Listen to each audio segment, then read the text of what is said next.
there's Danny and this bitch. It's my platform, baby, come stream on Twitch. I like 'em crazy.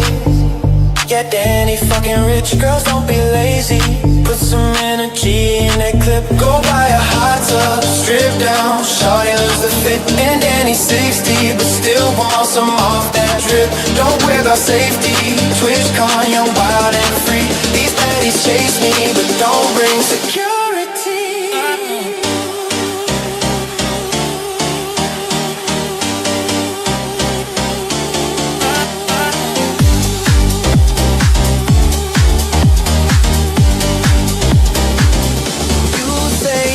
Greedy, cause it's a 50-50 split. And I don't care that you get a 95 on kick. Don't be so needy. Yeah, this is a Gucci coming hit. If you're not happy, you can always leave it quick. Cause we got baddies, that's the most important bit. Come round and blow off. Yeah, right here, it's live on Twitch. It's a softcore side. We got the girlies getting lit. Take all your clothes off. Get down and flash your tits.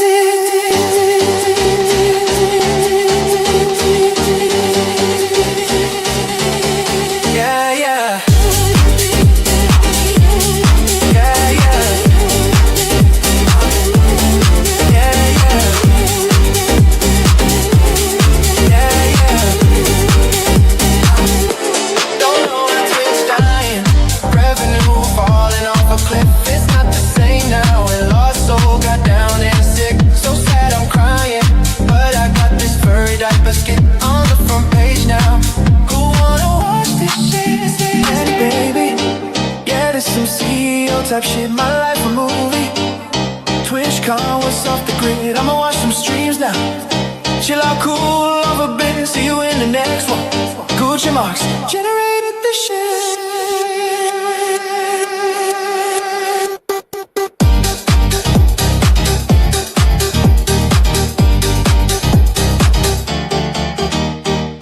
Systems, the company store, the paradigm of absolute control.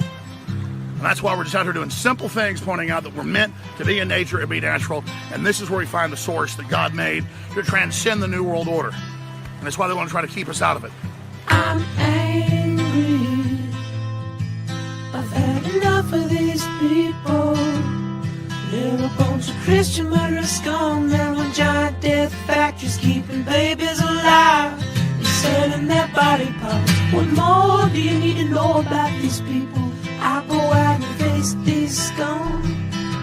They literally crawl out from under rocks. They have green looking skin and they run around screaming, we love Satan, we wanna eat babies. I have them on video. Hillary's in the creepy weird sick stuff, man. She sleeps in the same room with that creepy weird woman whose mother wears a hood over her head. What the hell? That woman number one is ugly. Imagine how bad she smells, man. I'm told her and Obama just stink. Obama and Hillary both smell like sulfur.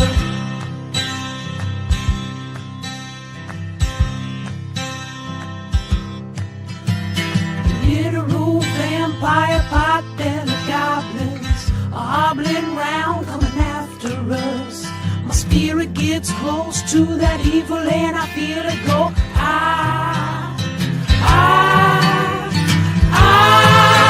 We're such self-centered crap. We don't even notice hell itself rising up against us. Millions of pointed people of the very worst type, and I'm so pissed. We're gonna stab your daughter at the mall. We're gonna stab your wife, your son. We're gonna stab you with a butcher knife, and then the police chief is gonna say, we love our Somalis, we love our Muslims. Oh, they're so good, oh, they're so sweet.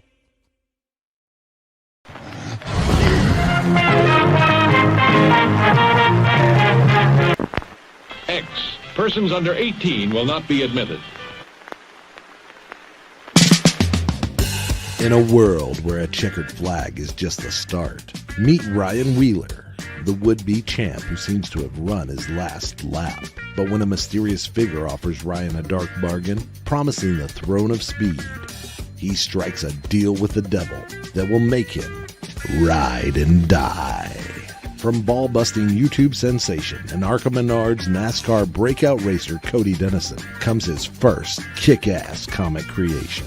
This won't be your average ride. It's a tale drenched in bone-chilling horror, soaked in violence, and wrapped around the curves of both the track and the sexiest women that'll make you forget the road ahead. Experience the race of a lifetime, or the damnation of your very soul.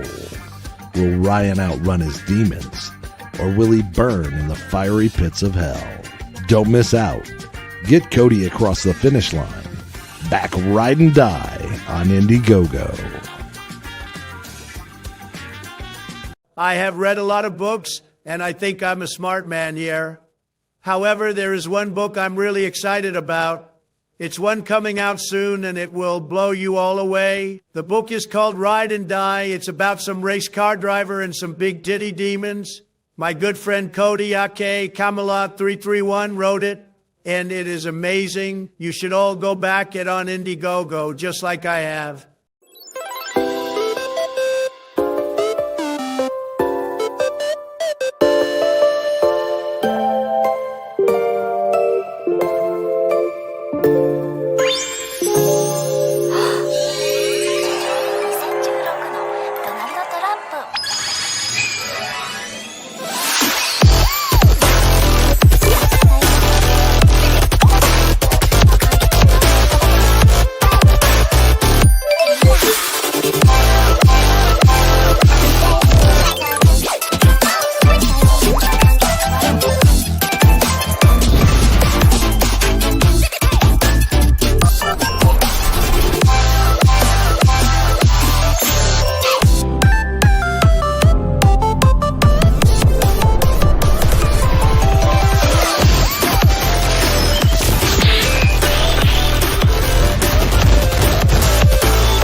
Are you guys aware that we almost see no titties in movies anymore? And we only see titties. Hey, anybody know this? Yes, I love titties! Big old titties!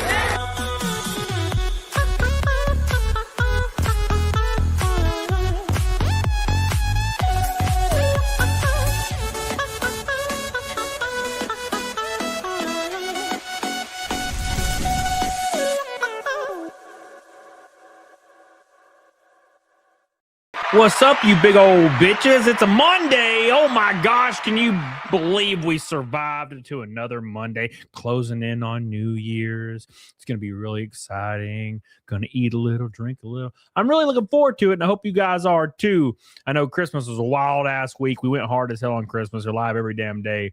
So make sure you guys like the stream.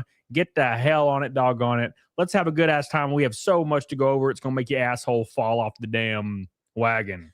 The wagon. I experimented with a new thumbnail today. I'm kind of like, inspired to fuck around with stuff for fun. And I didn't know if it would play over well because it looks like a video game thumbnail. And I was like, man, I don't know. People might think I'm playing a video game. I don't know if we'll get viewership. We'll see what happens. But I committed to it because I was proud of it. So I hope you guys enjoyed it. Make sure you guys like the show. Let's get the hell on it, doggone it. Let's start up the fast book. And it is live. I think it's loading very slowly. Ooh, there it goes. And without further ado, let's welcome on the co-host that's been dead as hell for the last couple of days. If you guys would have seen this girl laying around in my house, dead as literally a zombie. She was sleeping, and I had to keep checking to make sure she was alive because she kept jolting and making choking noises and shit. It's terrifying. I was like, "Fuck, is she dead?" Fuck, I had to wake her up. So, make sure you wish her well for coming back. She's still a little sick, but she's much better than she was. So everybody say hi to the PDH. Hello, I was dead and I live again. I am the Walking Dead. It was pretty gross. It was pretty rough, man. There was just freaking tissues everywhere, man. God, just all over my face, everywhere. Big shout out to Snafu, says Happy New Year, everyone. Thank you, man. I appreciate you, brother. Grofty says the like button is so lonely. Pat it a little. Come on, guys. Pat that like button. Juicy Booch. Thank you, brother. I appreciate you. Thank you. Thank you. Thank you. Ramon, I'll take a gander at it. I appreciate you, brother. Real quick, before we get rolling today, I got about 1,000 videos queued up. I'm very excited for it. Before we get rolling, don't forget, we're up against a 557th naked snake and the second bikini streak in a row because we had one last time she was on. So here it is right here. Oh my God, we could make history with the first two second bikini. Thank you. I appreciate you guys so much for all your love and all your support. Every membership, every super chat helps out a lot. I don't know if you guys remember, but I was getting a lot of chargebacks the last 2 months and it like nuked my ass. And we're on the other side of it now. So everything goes towards that and helps. It's PayPal, Venmo, everything goes towards goals. Appreciate you guys. Get the hell on it, dog. All right. Anyways, Sushi's already on her. You can't see him, but he's there. The position. That's what he does. He just hops up there. He's very used to routines. Yeah, so he don't like give a damn. If he starts something, he'll do it forever. Yeah, he don't give a fuck, man. He's a fat boy. He's a fat boy. He's huge. He is. He's not like obese. He's just really big. He's wide, long, everything, you know. But if you saw him, you wouldn't think, man, I've had some friends growing up. Their cats were quite literally shaped like bowling balls with little bitty legs. I'm like, that thing's going to die. And it'd have like hernias on its belly and shit. There's big fucking cats. My buddy used to, his dad would go get McDoubles, like 30. He was a rich kid. He was the guy that always hosted LAN parties that I would destroy them at. That's how I became a cool kid, by the way. A short story about how I became a cool kid in school. I was a nerd and I was obese and everybody kicked my ass. And then video games became popular in 9th grade with Halo 2's release and online. So Halo 2's release and online, and then Halo 3, like multiplayer games were now popular. I was no longer a nerd for liking games. And one of my buddies heard, or one of my future buddies heard that I was good at Halo. So I went over to the LAN party and I won 100% of all the matches in the night. Killed everybody, destroyed them. So after that, I became the cool kid and I started becoming a popular kid. And then I quit school, so it didn't even matter. So at any rate, it was the Halo. But no, he used to, unironically, he used to feed his cats whole McDoubles. I remember watching his fat ass cat waddle into the kitchen and there would be a raw ass naked McDouble on the floor unwrapped. And that cat would be like make slobber noises as he was biting into it. It was a fucking cat, bro. He bought extra McDoubles for the cat and laid them on the floor. It's crazy, man. Sushi would love a McDouble. Dude, I bet he would, brother. God. The way he scarfs up shredded cheese. Oh my God. He looks like a clown. A clown. Shani says new milestone. 12 or 42 months. Oh my God. And also $100 super chat. Oh my God. Sushi cam. See, now we have to get one. The sushi cam fun. Fuck, man. They're like $300 for one of these. We have to have a fancy one. No, we have to. It has to be 60 frames. 4K sushi. I don't want a webcam on a freaking screen. That shit's terrible. But he's just fat looking. He ain't even doing nothing right now. He's just fat looking. Yeah, that's great. Thank you so much, Shani. I love you. I appreciate you for your $100 super chat. This early on, damn, baby, we might hit that bikini goal for the second streak in a row. Thank you, Shani. Big shout out to Shani for all the love. This isn't about you, Cody. It's about sushi. Okay, well, it's fine. Whatever. He wants to be famous, obviously. No, he wants to be fucking fed is what he wants. Mm-hmm. He wants a warm back to lay on and to be fed. We could feed him a McDouble on stream. On the sushi cam. Yeah. He'd be covered in fucking pickle juice. ASMR. It does sound kind of nice when he eats. Yeah. Dogs are disgusting when they eat.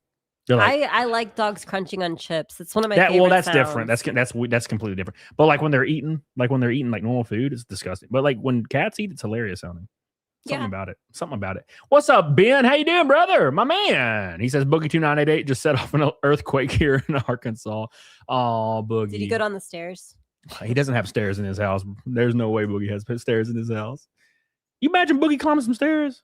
That's a big motherfucker. You didn't meet him. I met that son bitch in real life. I don't know. I gotta say, I love Boogie though. Like I clown on Boogie. Everybody clowns on Boogie, but I've met Boogie in real life a bunch of times, and he's always been the nicest motherfucker. So I like Boogie. He's just a wild man. He's an entertainer, man. All right, thank you, Ben, for showing up. I hope you're doing well, buddy. Hope you got the shorts figured out and ready to go. I hope it's ready to go. Big shout out to Shani for getting us started on the goals tonight. Let's pull up the first vidya. I have a lot of good ones picked out for y'all. I know what you guys like, so we're gonna pull them up and we're gonna sling them like it ain't nobody business. Billy says, I met Boogie at VidCon in 2016. Dude, he was like really fat back then. And he looked like the old Boogie. The new Boogie, like, is uncanny with his teeth. You know, what's up, Levistro? All right, thank you, guys. We're a fifth of the way to Snake already. Thank you. Appreciate you. All right, first video of the day is going to be what I call the common denominator. It's the common denominator, and I always love the common denominator. But we're doing it. We're starting things off with the common denominator. Oh, yeah. So check this out, and I want your opinion on this. I always ask PDH's opinion because she is indeed a female.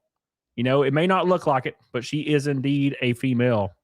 You know, you got good biceps. Give him a front double bicep. Let's go. Oh my G, put those down. Fuck, I didn't realize that. What the camera adds like 10 pounds of muscle. Do it again. Jesus Christ. It doesn't look like that in real life. I'm looking at you right now, and it don't see cameras. I think I just haven't done it since we've been on our diet, and it's a little more cut. Oh my God. Wow. All right. Anyways. But at any rate, yes. Oh, look at that. It's been new Boogie faked cancer. That is true. He did fake cancer. New Boogie's wow. Ben, just for your goal, boy, I'm gonna tell you a Boogie story, Ben. I met Boogie. I was watching Boogie at the time. He was talking about how he was on a diet and working out and shit. I went and hung out with Boogie. And I was sitting down there and I was eating some hot wings. That motherfucker sat down beside me, ate hot wings, a burger, and fries. And I was like, bitch, you're supposed to be on a diet. I remember walking around the convention center and I'd see Boogie walk by and he would just be like, have 2 pieces of pizza in one fist and he'd be going, and I'm like, I thought you were on a diet, brother. That is a diet for him. He usually does four and that is true. That is kind of a diet for him. Yeah. Yeah. You know, calories in, calories out. I mean, if he's just breathing. And he was walking and eating. I mean, burning that is calories true. while he's eeating. We got give some credit to Boogie. Come on, Ben. Don't fuck with Boogie too hard now. Give credit where credit's due. He only had 2 pieces of pizza. That's pretty good. It's pretty good. All right, boys. All right. Billy says, I don't eat like he does. I doubt it. You know you love those little Debbies, Billy. I bet you right now you're eating a little Debbie. I bet he's eating a zebra cake right now. I bet you are, Billy. Put the damn zebra cake down, Billy. All right. Zebra cakes suck. Nah, they're good. You're crazy. No. Yeah. Okay. Anyways, here we go. Let's I want your opinion on this. Okay. I'm so fucking tired of being the one that got away. I'm fucking exhausted. I just want to be the one that got for once. Fucking keep me. What the hell? Why am I so hard to love? It's because you're not interesting. Dude, I gotta say. What do we know about her? We don't know anything about her. But look, if your complaint is I'm tired of not being chosen, I'm the one to go away. It's because common denominator, right? Is if this is something that happens to you regularly, it's you.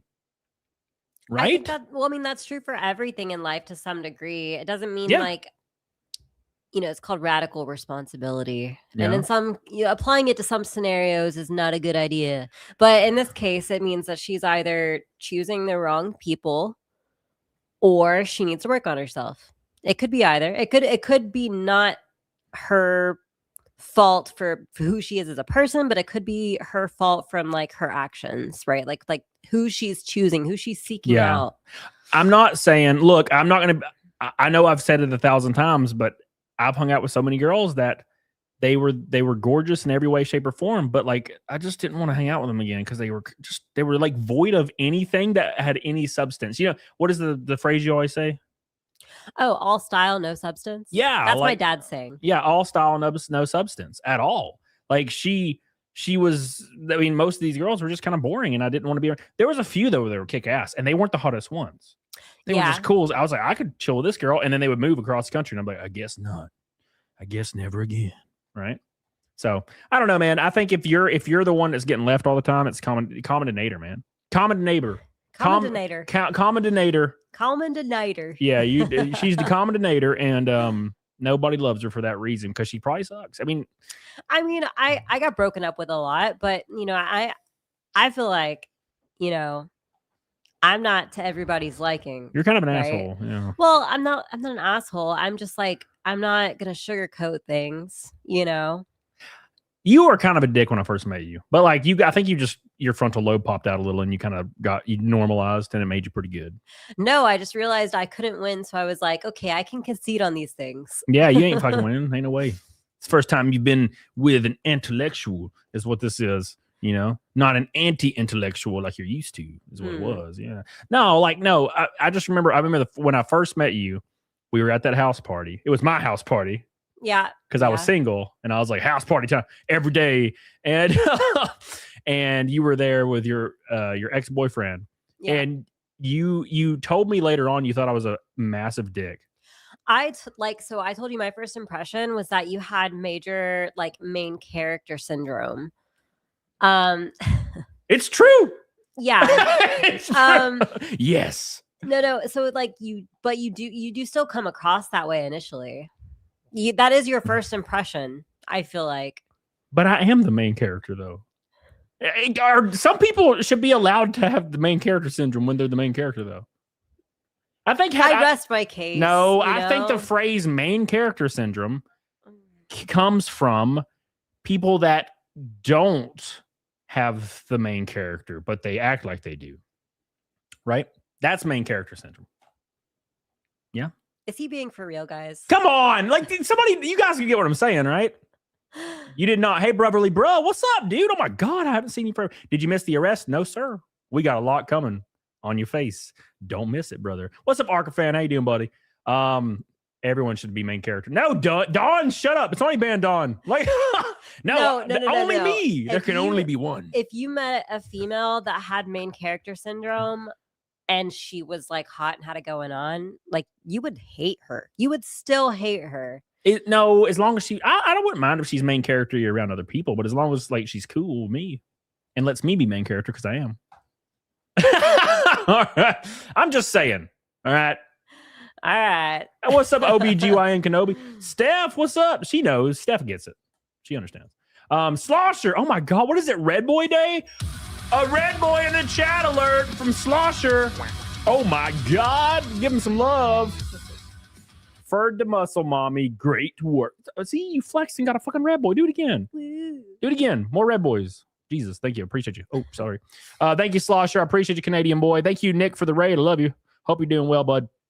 I know you've been gone as hell. And we've been talking anyway when he was gone. But still, hope you're comfy back at home and ready to hit the ground running and have a good ass time. Appreciate you, Nick. I watched a little bit of the Kurt show. It was fun. I always like watching the Kurt stuff and his diet stuff. It's the funniest shit in the world. It's it's only 1,000 million calories. And I'm like, what is he doing? What is he doing? It's kind of funny.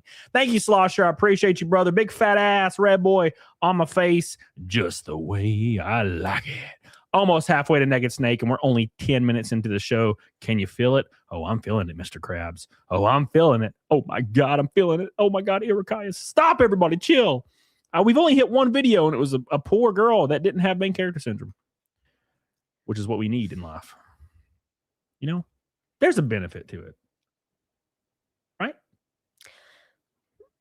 The benefits to it can be had without the syndrome. No, wasn't that what I said? I said something like 3 weeks ago that you had main character syndrome, and you got fucking pissed. You've never said that to me. I said something the other day, or 3 or 4 weeks ago. I said blah blah blah blah, and you were like, you didn't speak to me for an hour, and I'm like, what happened? Oh, yeah, I do. So it wasn't 3 weeks ago. It was a while ago, and I don't remember what it was, but it was mean. And you were like, I didn't mean it like that. And I'm like, well, clearly you don't understand what you said. I don't remember what it was. It was some other thing like that, but it was not main character syndrome. It was something. Yeah, whatever. Anyways, you were pissed. I thought it was a good thing. It's a good thing to me. Eric Kaya says, one of my best friends confessed to me that he actually prayed to God that we wouldn't be in the same class because I look like a jerk, which he finished, which you are, but you're one of the good ones. I mean, that's a valid statement. Yeah, I feel like so your perception of someone initially, like until you get to know them, if they have like negative traits on the outside, but positive ones on the inside, those are the best people. But like you have to like circumvent that initial distaste, right? Yeah. Yeah, that's the thing is like you don't want someone that's nice on the outside and rotten on the inside. But if they look rotten on the outside and they're nice on the inside, that's the perfect mix. Yeah. So you thought I was full of myself the first time you met me. When did that change? No, I still think you're kind of full of yourself. Yeah. No. But no, I also realized that you had like, you have insecurities and you're not like mean cocky. Well, I need to work on it apparently. Thank you, Eric Caius. I appreciate you. We're almost halfway to Naked Snake already. Damn, that's crazy, boys. Appreciate you guys. All the love tonight. I'm feeling it, boys. I'm feeling it. Next one is some land wells. Some big old hand planets. 4 likes from 100, boys. 4 whole fat ass likes. And speaking of fat ass likes, woo, doggy, look at this lady. She got that gunt, bro. Look at that thing. It looks like a planet. See how big that son bitch is? Look at it. It? Yeah, look at it. No, her gunt. I'm not calling her an it. I'm calling her gunt an it. It's a big old gunt, brother. God, could you imagine? You like laying that on somebody? You could lay it on the freaking kitchen island. Just rest it there. Let's see what they got to say. What's up, like, Chad? Like when they talk about how sailors mistook manatees for like mermaids, and you're like, fucking how? And then like this makes it make sense. This is the missing link. No, dude. We're gonna play this, and then I'm gonna talk about what I posted on Twitter today. That I thought people would piss people off, and no one was mad. It's the weirdest thing. I can be like, I prefer Halo to Doom, like Halo 2 to Doom, and people will want to kill me. They want me dead. And then I'm like, I hate fat people, and everybody's like, yeah, bro. And I'm like, what the fuck? I'm so confused. Rob with a Orange Boy, a $20 super chat from Rob. Thank you, buddy.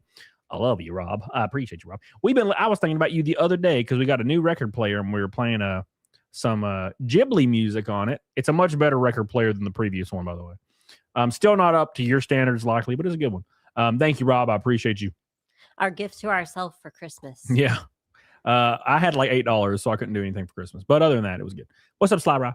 All right, let's let this play, and then we're going to talk a little bit about the butter golems. We're fat. Of course we're wearing bike shorts underneath skirts and dresses. No tub up here. We're fat. Of course the only medical advice we've ever received is to lose weight, no matter the ailment. We're fat. Of course we grew up wearing the t-shirt over our bathing suit. To be fair, if you're like 400 pounds, if you lose 100 or 250 pounds, your risk for almost every registered ailment on the planet goes down by like 1 billion%, right? Yeah. Like your risk for like heart attacks, heart disease, cancer, HIV, not that, but like your risk for everything goes down when you lose weight, like across the board. Yeah, so your risk for HIV actually goes down when you're fat. What? Whoa, okay. Whoa! Okay, listen. All right, hold on. Jesus. Hold on. So on a serious note, stop laughing. I'm doing serious now. Fucking that's fucked. I apologize, everybody. I'm doing serious now. God. All right. Damn. So like, what people misunderstand about medicine is that when you go into a doctor's office, it's not like they can just like wing, bang, boom and like decide what's wrong with you. Most of it is like ruling shit out until you get to the root of the issue. Yeah. You can't just go get like some full body scan that suddenly tells you everything that could possibly be wrong with you and exactly why. So that's the whole thing. You can have something wrong with you, but the why, much harder to determine. So every single doctor is going to say, lose weight, because that's the first thing that's going to rule out a lot of stuff, and then also it's going to just make you not die early. So I understand why they get that advice. I know it's frustrating, and I know it's not right in some cases, but the whole point is if you're 400 pounds and they're like, oh, I have a tummy ache, doctor, and it's like it's probably because you're 400 fucking pounds. I mean, that's like the first thing, right? Yeah, exactly. Like, yeah. It's probably because you have a tummy ache because your tummy weighs 300 pounds and it's dragging the floor and you got scabs on it. My old manager at GameStop, he had sores all over the bottom of his like floop. Now his belly, he would untuck his shirt and his belly would go to his knees, brother. Yeah, so it's probably like the equivalent of bed sores, but you have them while standing up. Yeah. No, it's like something was pulling right there. Like disease was pulling right at the bottom of his flopper. It's fucking gross, man. All right. Anyways, let's continue. We're fat. Of course, we're gonna pull our shirts down over our knees to stretch them out a little bit. That's normal. We're fat. Of course, men are rude to us in public, but slide into those DMs. We're fat. Of course, I've done the Weight Watchers diet. Slim Fast. Jenny Craig. Nutrisystem. South Beach. Kellogg's Red Berries. Atkins diet. Full 30. We're fat. But they didn't do any of the actual dieting that makes you lose weight, apparently. I love how I kind of love these guys though, because they're just owning they're it. owning it. Yeah, I do. I was gonna say that, but the thing that's always frustrated me about like 400, 300-pound people is they're like, I've tried everything and I just can't do it. And I'm like, have you tried a caloric deficit? You fucking giant motherfucker. Like, that's the only thing you have to do is a caloric deficit. That is it. That is the only thing. Energy in, energy out. You will lose weight no matter what you do. And people are like, I drink Slim Fast and I would do 3 a day. And then I had my cheesecake, my entire cheesecake. And I'm like, yeah, you did it wrong. And also you did it for 2 weeks and got discouraged because you didn't lose any weight. That's the whole point. Like, well, I mean, it would be, so think about how long we had to diet to lose weight, right? Yep. And we were just cutting. We weren't like making massive, huge changes. Yeah. It would be discouraging as hell to know that you had to diet for like 2 whole years to get to your goal weight. Like that would suck. But like that's, I mean, imagine the progress that would inspire you. Though. Yeah. Well, my point is like when I diet, 2 months in, like I watch the scale go down every Wednesday. It goes down like 3-4 pounds, sometimes more. Right. And I don't have a lot of weight to lose. That's the crazy point. And then you have these people that are 400 pounds that if they just stopped eating an extra McDouble every meal, they would lose 20 pounds a freaking month. Right. But they just don't like, they're like, oh, I've tried everything. And I'm like, okay, tell me your diet. And then they tell me the diet's shit. You know, it's better than it could. It's better, but it's shit. They don't weight train. That they never do that for some fucking reason. They walk a little bit. I'm like, you're not 90. Walking doesn't do anything. And then the fourth one is like, I'm like, okay, well, like after you got like 2 or 3 months in, like, what was your progress like? And they're like, oh, I quit after a week. And I'm like, yeah, no shit. Yeah. That's because you don't really want to lose weight. I mean, I even got discouraged during our cut because there was a couple, and you too, because there was a couple weeks where we didn't budge, and it was like, yep.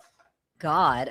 You just have to commit to doing it. Like yeah. The whole point of dieting, and I know a lot of people love to give themselves, you know, excuses and outs to say it's not their fault. But what it boils down to, if you want to lose weight, if you actually want to lose weight, you can do it. It's actually really easy. It's not that hard. It just gets a little boring after a few months. And if you can't lose weight, and that is your response, I just can't lose weight, it's because you don't want to. It has to be that, or else there's no other explaining it. Yeah, you don't want to put in the effort required.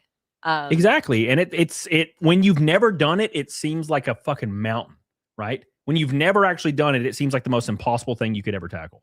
But once you do it once or twice, you're like, holy shit, that was actually way easier than I thought it was going to be. Yeah, and then you can just do it whenever you want, and it's easy. Yeah, like I think like once a year, cutting back. I mean, I think it's good to like eat in moderation all the time. Mm-hmm. Sometimes we slip up. Personally, I know that we put on more weight than we probably should during the year, which is why we have to cut as hard as we do at the end of the year. But I think at some point in the year, choose 3 months and just learn to appreciate the healthy food again.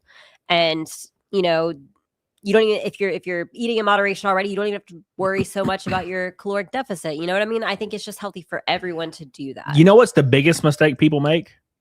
Not liking this stream. That's number one. Number two, the second biggest mistake people make is they go and they research a diet plan, or they ask like a bodybuilder, like, what should I do? We're a fitness expert, right? And they're always asking, well, when can I do a cheat meal? Because that's all they think about. Right. If you're already thinking about that, you're fucked. Here's where it goes even further. they'll be like, oh, a bodybuilder or somebody that actually can manage that in moderation will be like, oh, you can do one every week. And then these fucking ladies over here will be like, okay, I'll do it. And they'll get to Saturday. They'll get to Saturday night and they're like, okay, this is my cheat meal. I'm like, you haven't done it. It's been 1 week. And then they'll eat like 2,000 calories worth of all their favorite stuff on Saturday night.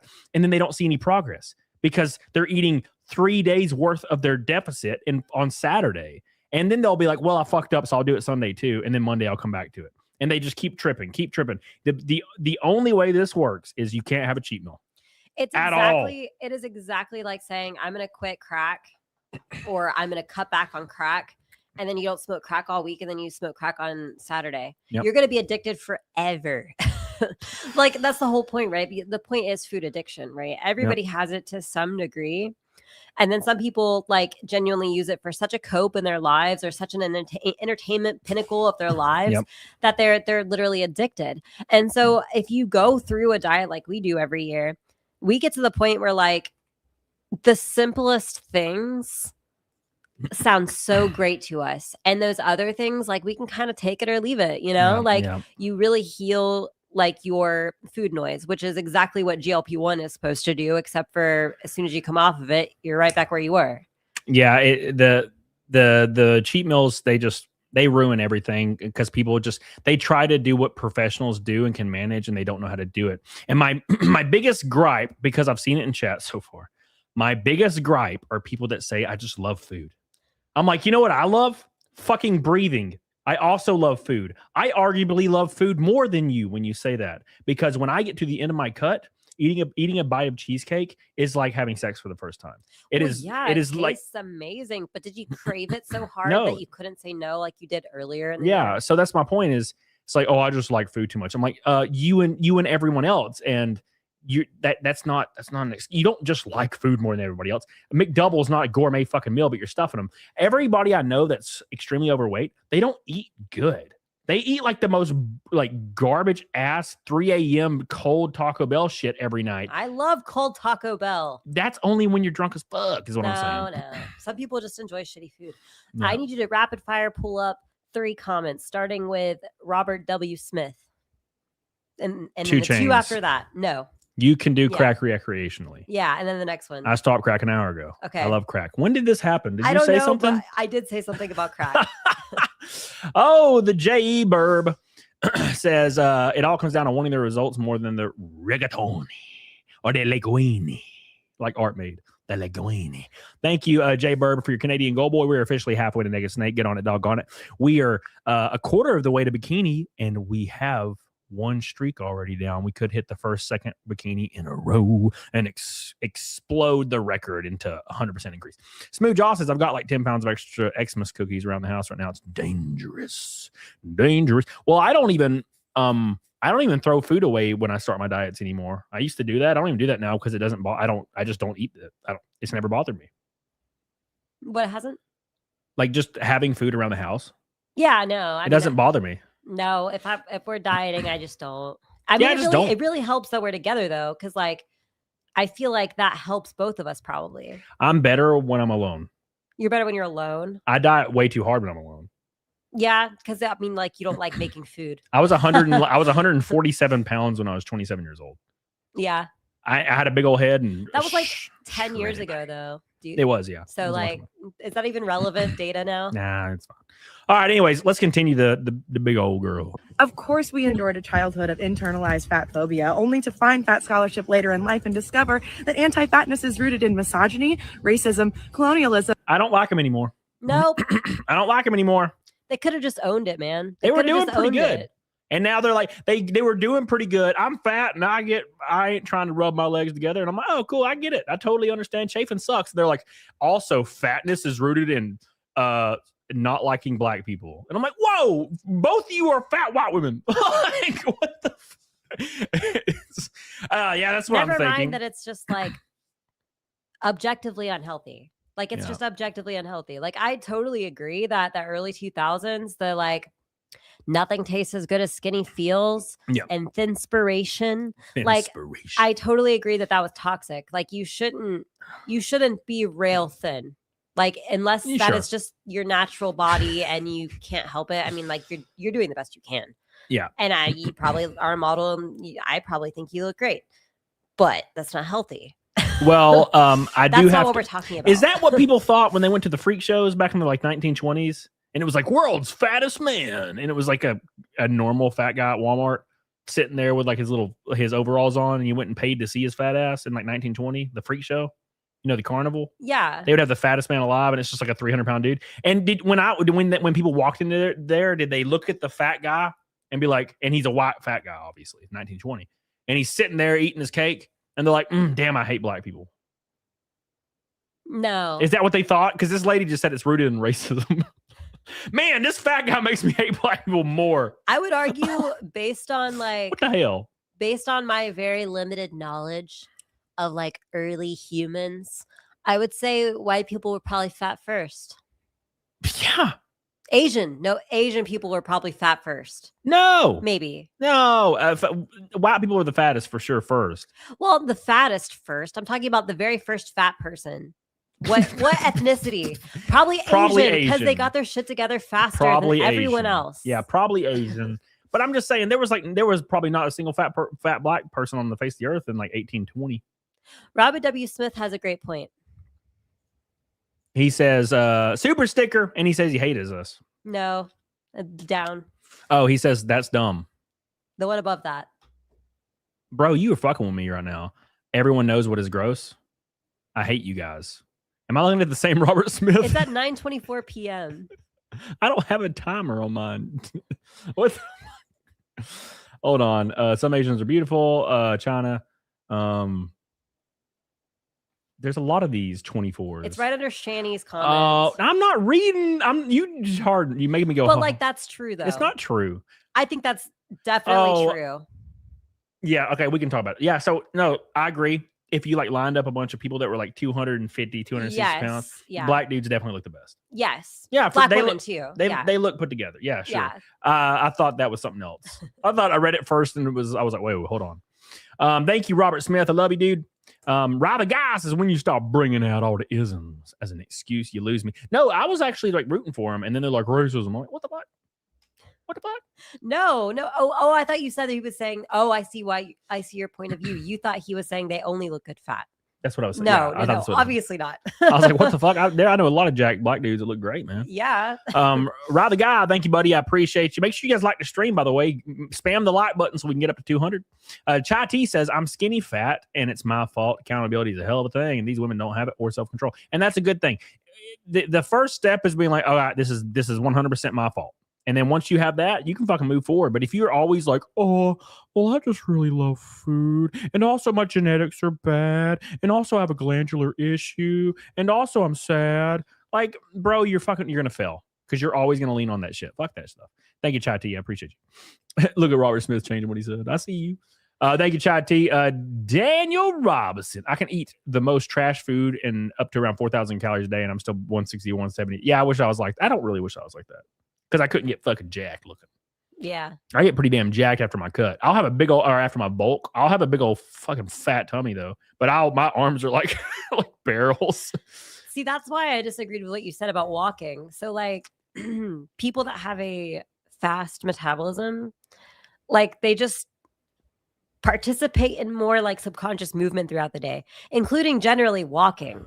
And so, I mean, that is a huge part of your calorie consideration. So, I mean, like walking is important.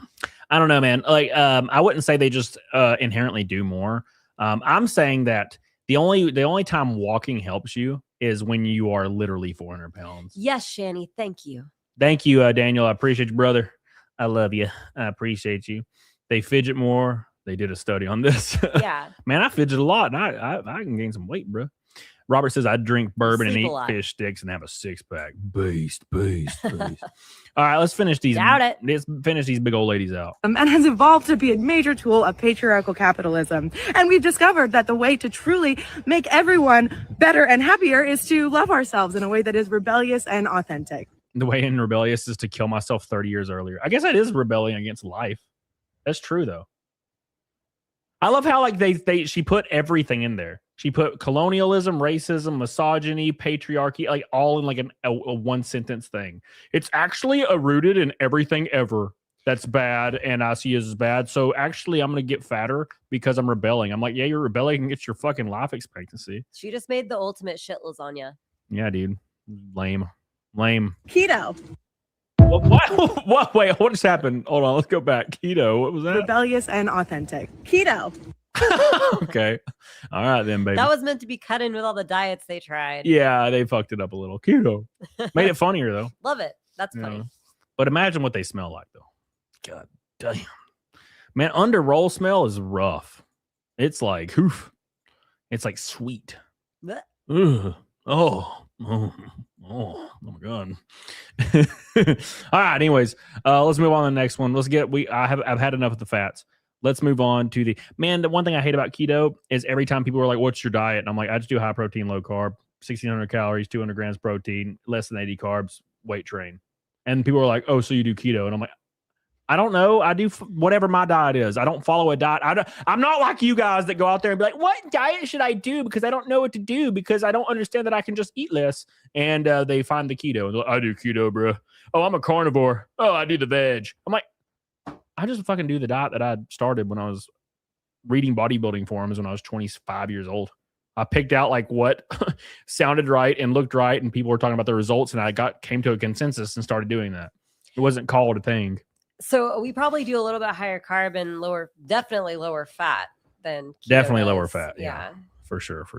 All right. I don't even know how in keto they can fit in all that fat with their calorie deficit. That doesn't make a lot of sense to me. If you're getting like, your protein intake, 1 pound or like, per pound of body weight. Yep.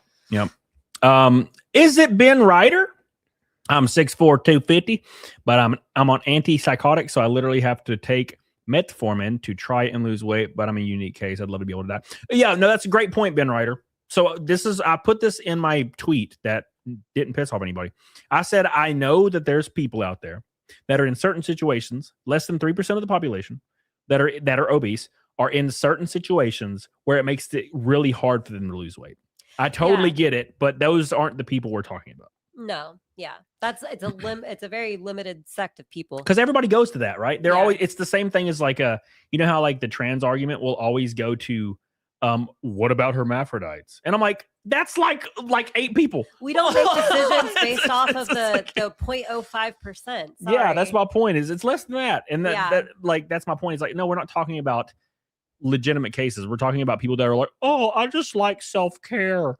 Derp. And so like antipsychotics make you extremely drowsy, yeah? Like they make you God, I must be on them bitches. Fuck, I'm tired all the time. It's similar to SSRIs. Like SSRIs can have the same effect, which actually goes back to the overprescription of SSRIs to young women. So is there a correlation there? Probably. Yep. Emotional Sport Chad says, I do have a thyroid issue, but I don't think it's bad enough to blame my weight. I just lost 12 pounds. Yeah, so thyroid issue is a real thing. Here's the kicker, though. Thyroid issues don't make it impossible. It makes it hard, right? Yeah. And when you're already in the diet, when you're already in the extreme deficit diet, hard doesn't mean anything anymore. You just go, right? And that's just how it is. And I know somebody in the chat said they can't, soda is their weakness. Look, I get it, but I don't personally understand that. Like I get it because I used to drink soda when I was a teenager, but I don't give a fuck about soda now. I don't care at all. And I can't even taste the difference between Coke Zero and regular Coke. I get really scared when I go to the restaurant and they give me a Coke and I'm like, am I just gonna slurp down 200 calories I don't even care about right now? Like I've never like I was obese because of soda when I was a kid. Yeah. And then I stopped drinking soda and I lost weight really fast. And like people like Boogie, they're like, I need to quit soda, and he just can't.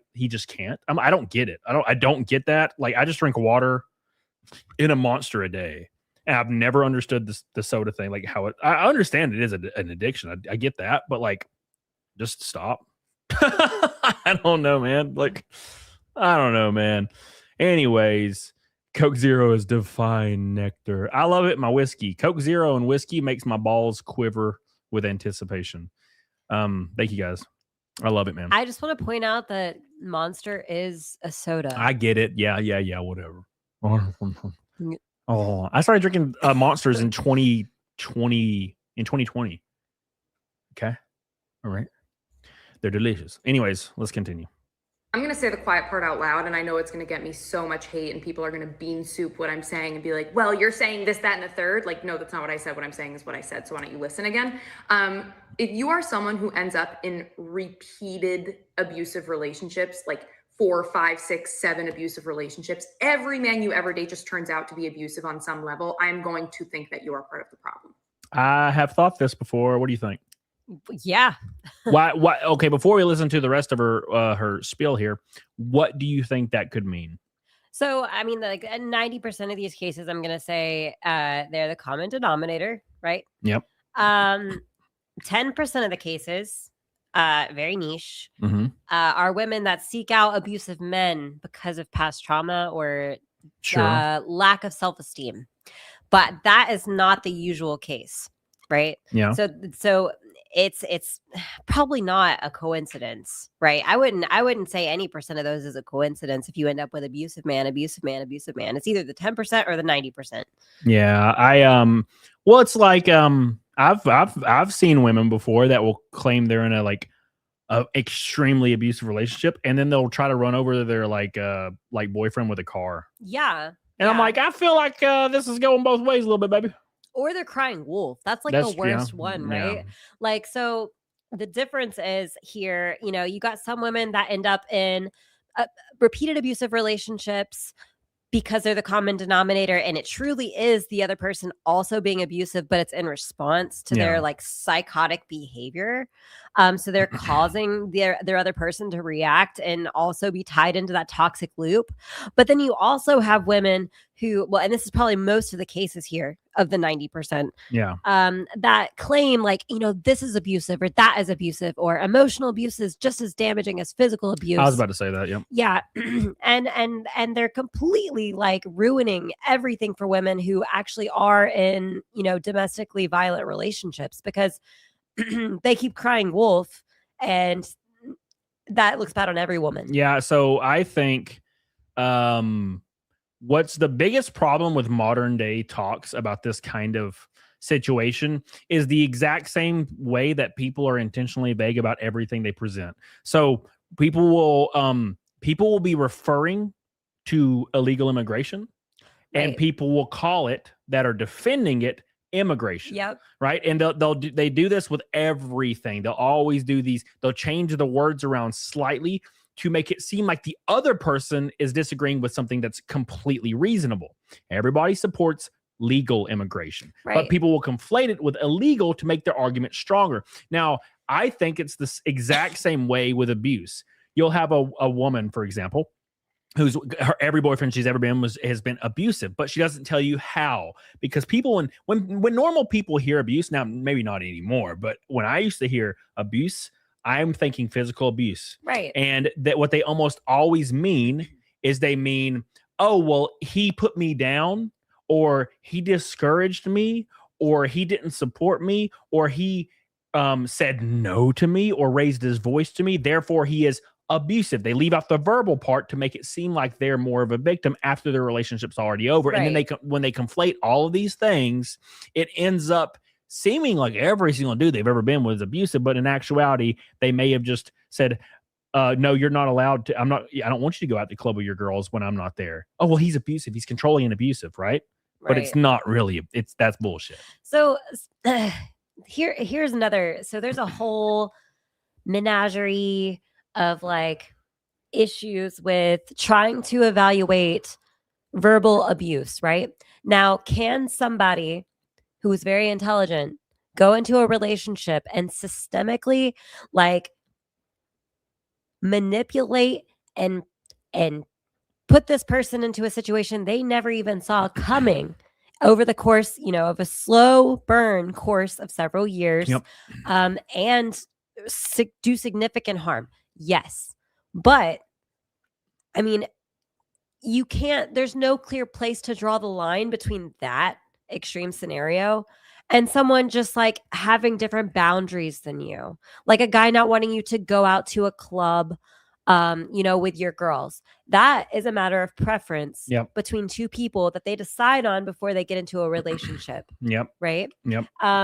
And, maybe some of them come to terms that like, it makes me uncomfortable, but I think you should be able to do that every once in a great while. Right. And so what do you do? Like you obviously you can't prosecute, verbal abuse in any kind of way because there's no judge for it. Right. And we have to take responsibility for ourselves too, that we end up in situations like that. Right. Yep. So like listen to the people around you, how they feel about the person that you're with. There's things you can do to protect yourself. But ultimately it's our responsibility not to get in situations like that. Yeah, and here's the issue, because Chai T said, where is it at? Chai T says mental, physical, emotional, financial, sexual, and on all can be abuse. Yeah, sure. Yes. The issue is when you tell your girlfriend or your new boyfriend, like you tell your girls or your new boyfriend or your dad or your mom, well, he was abusive, and you do not clarify, people immediately assume it's physical abuse, which is fucking terrible. Right. Yeah. But it's, I would wager the vast majority of the time they say this, or a girl says, well, he was abusive, they are not talking about physical abuse. Right. Almost ever. Yeah. And that's the issue, is when you equate it with that, what happens? The word abuse starts to lose value, because now every girl you've ever met, every relationship they've ever been in, to relieve themselves of accountability for the relationship ending, they claim it was abusive. Therefore, it loses value, just like every other word that has negative connotations nowadays in 2025. Every word is losing any value it has, because people apply every single negative word they can to anybody in any situation to discredit them, and it's completely fucking up everything socially. So here's a gray area that you can give me your opinion on. Is it physical abuse when a man throws stuff, or a woman, both, right? Yeah. Throws stuff at you that could have potentially hurt you. Yeah. Punches a wall next to where you're standing, uses their body to help me. Uses your body to what? Uses their body to like bumps into you, like control you, yeah, or like, so like, are those things physical abuse? I don't think so. They're like the precursors it's to close. Physical abuse. They're really right. they're not okay. Like right. they're still not. It's not like oh well that's okay then, because it's not. No, if you have a dude that's like punching a hole in the wall right beside your head, that dude's a fucking psycho. Right. Yeah. But obviously. still, that's not. It's not there yet. Now, right. once he slaps you in the cheeks, then everything's going haywire, right? Do we call that domestic violence then? Is maybe, that, yeah. like, yeah. Maybe, yeah. I think that's the biggest problem with like people that find themselves in domestic violence situations, is it's not always categorized as domestic violence until they've been like physically hurt. Yeah. And it's been documented. So Art says, if some chick throws a hammer at me, it's abuse. Only if it hits you, Art. You got to dodge, baby. If you can dodge a hammer, you can dodge a ball. Come on now. Max Wilson, what's up, buddy? Says, this is why men stay far away from woke women, because the definition of words are too broad. It's too complex to be a decent person. And you know what's weird is, you bring up a great point, Max. Everything. Now, I'm not claiming that all these women that say this are liberal. It's more of a girl thing, that a lot of girls just do this because it's more of accountability than it is an actual. Women don't ever want to be the reason a relationship dissolves. It's just how it is. Men are a little more stoic about it. I think, oh yeah, I fucking suck. I fucked it up. Now, that being the case, you'll always hear men that are always like, yeah, I fucked up. But that being the case, a lot of these women are liberal women, because the vast majority of women that are younger are liberal women, and that's where all this happens. All these words are way too broad, and they do it with everything. That doesn't matter what the word is. They change the definition of every single word to make their argument seem more palpable. But unfortunately, now in 2025, none of those words mean anything anymore, and it makes their argument, no matter how strong it is, less palpable. And that's like the situation we're in. Abuse should never lose its value, but it has. Racism should never lose its value. Legitimate racism sucks, but it has. Right. Like Nazism, fascism, misogyny, all this stuff can be very bad things. But now you can call anybody that, and no one really cares, because the words mean nothing anymore, because every single person with an anime PFP will call you everything under the book if you say you don't like Halo 2 over Doom. It's like literally the epitome, the perfect example of watering something down. You're pulling all of these other things under this like label that is meant for something extremely serious. Yeah. And you're bloating that word to encompass all these things. And it's like, well, now I don't really know what it means, right? Because it could mean this or this or this or this. And these are all very different things. That's what I think now. So as a 35-year-old man, when a woman tells me, oh, I was in an abusive relationship, I'm like, like physical. I'll always say that, like physical abuse, and they're like, oh, well, no, verbally, and I'm like, You should always caveat that, right? You should always caveat that. And Yeah. the whole reason they don't is because in their mind, and well, actually, they're being manipulative, so they don't actually believe this. But what they're trying to impress upon everyone is that like verbal and physical abuse are equal. and that is not the fucking case. I totally agree. Can they be as damaging? Like, can the person come out of that relationship as damaged? Maybe. It's a stretch. It depends. Maybe. It's case by case. Yeah. Right. But like, that doesn't mean that, like, I think that the gall and the evil it takes for a person to physically hit another person is a little bit different than the gall and the evil that it takes to try and manipulate them, which a lot of people manipulate each other without even realizing it. Yeah. 100%. All right. Let's we've covered the context a little bit. Let's see what she says.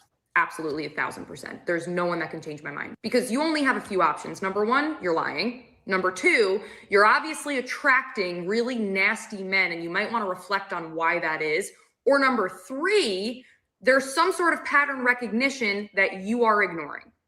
Oh, so and at some point that does become your responsibility. You would think that after even just one abusive relationship, you would pick up on some patterns of, okay, now I know what to avoid. You're going to tell me, you're going to actually sit there and bullshit that after 5 or 6 men attacked you, you don't have any way to tell if someone's going to turn out like them. That's a lie. Yeah. Yeah. She pulled it back around. She got very logical there. Yeah. Here's the issue. Here's the issue, man. Like, I know this is like, people will say this is victim blaming, and I don't think it is, but that's not what I'm intending at all. I always ask myself, and I know there's like phrases and conditions for this. I always ask myself, now it may be different if you're in a 20 years marriage and you have young kids and the finances are weird. But if you are just dating a guy for a couple months or a year or 2 years, you're just dating, or you just got married, or maybe you don't, the circumstances are all level there. If you're getting physically abused, or most other abuses, but physical is the main one. If you're getting abused, I'm always like, why are you still with this person? Like, why? Yeah. Can you explain that? Yeah. Well, I mean, I think there's a plenty of media options to help like people empathize with how those people are in that situation. Like, there's actually a Netflix show called The Maid. It's excellent for kind of explaining like how that can come about. But first of all, Dawn7710 in the chat has a very bad take. I was gonna talk about that next. Yeah. And I'm like thinking to myself, it's like, verbal abuse is worse. Words can stop you for life. Physical abuse, those wounds can heal. Not if you die. Well, and not just that, but are you telling me that you think physical abuse doesn't cause emotional damage in the same way that words do? Yeah. It's like double bad, because you got the physical wounds. You got the PTSD too. Let me tell you about that. Like that can cause PTSD, right? I mean, the likelihood that verbal abuse is going to cause PTSD, not likely, right? Yeah. Probably possible, not likely. So no, bad take. Yeah. A cab true crime says most dangerous time to leave in a relationship is when you try to leave. As a woman, that is legitimate. That's legitimate. Like, there is this kind of fear. I don't have the perspective, obviously, because I'm like I weigh a lot and I'm a man. I get it. It's a completely different situation. You're worried this person might kill you, and in some cases, that shit happens. Like I've seen cases out there where women leave their husbands and go like stay somewhere, and the husband finds them at a gas station and shoots them. And I'm like, oh my God. So that can happen, but I think your best course of action will always be to leave. Like, I know there's extenuating circumstances or statistics that support stuff can happen. I think it's a little bit more rare than we would probably say it is, but still, I mean, that is a legitimate concern. Like, if I leave this guy, will he kill me?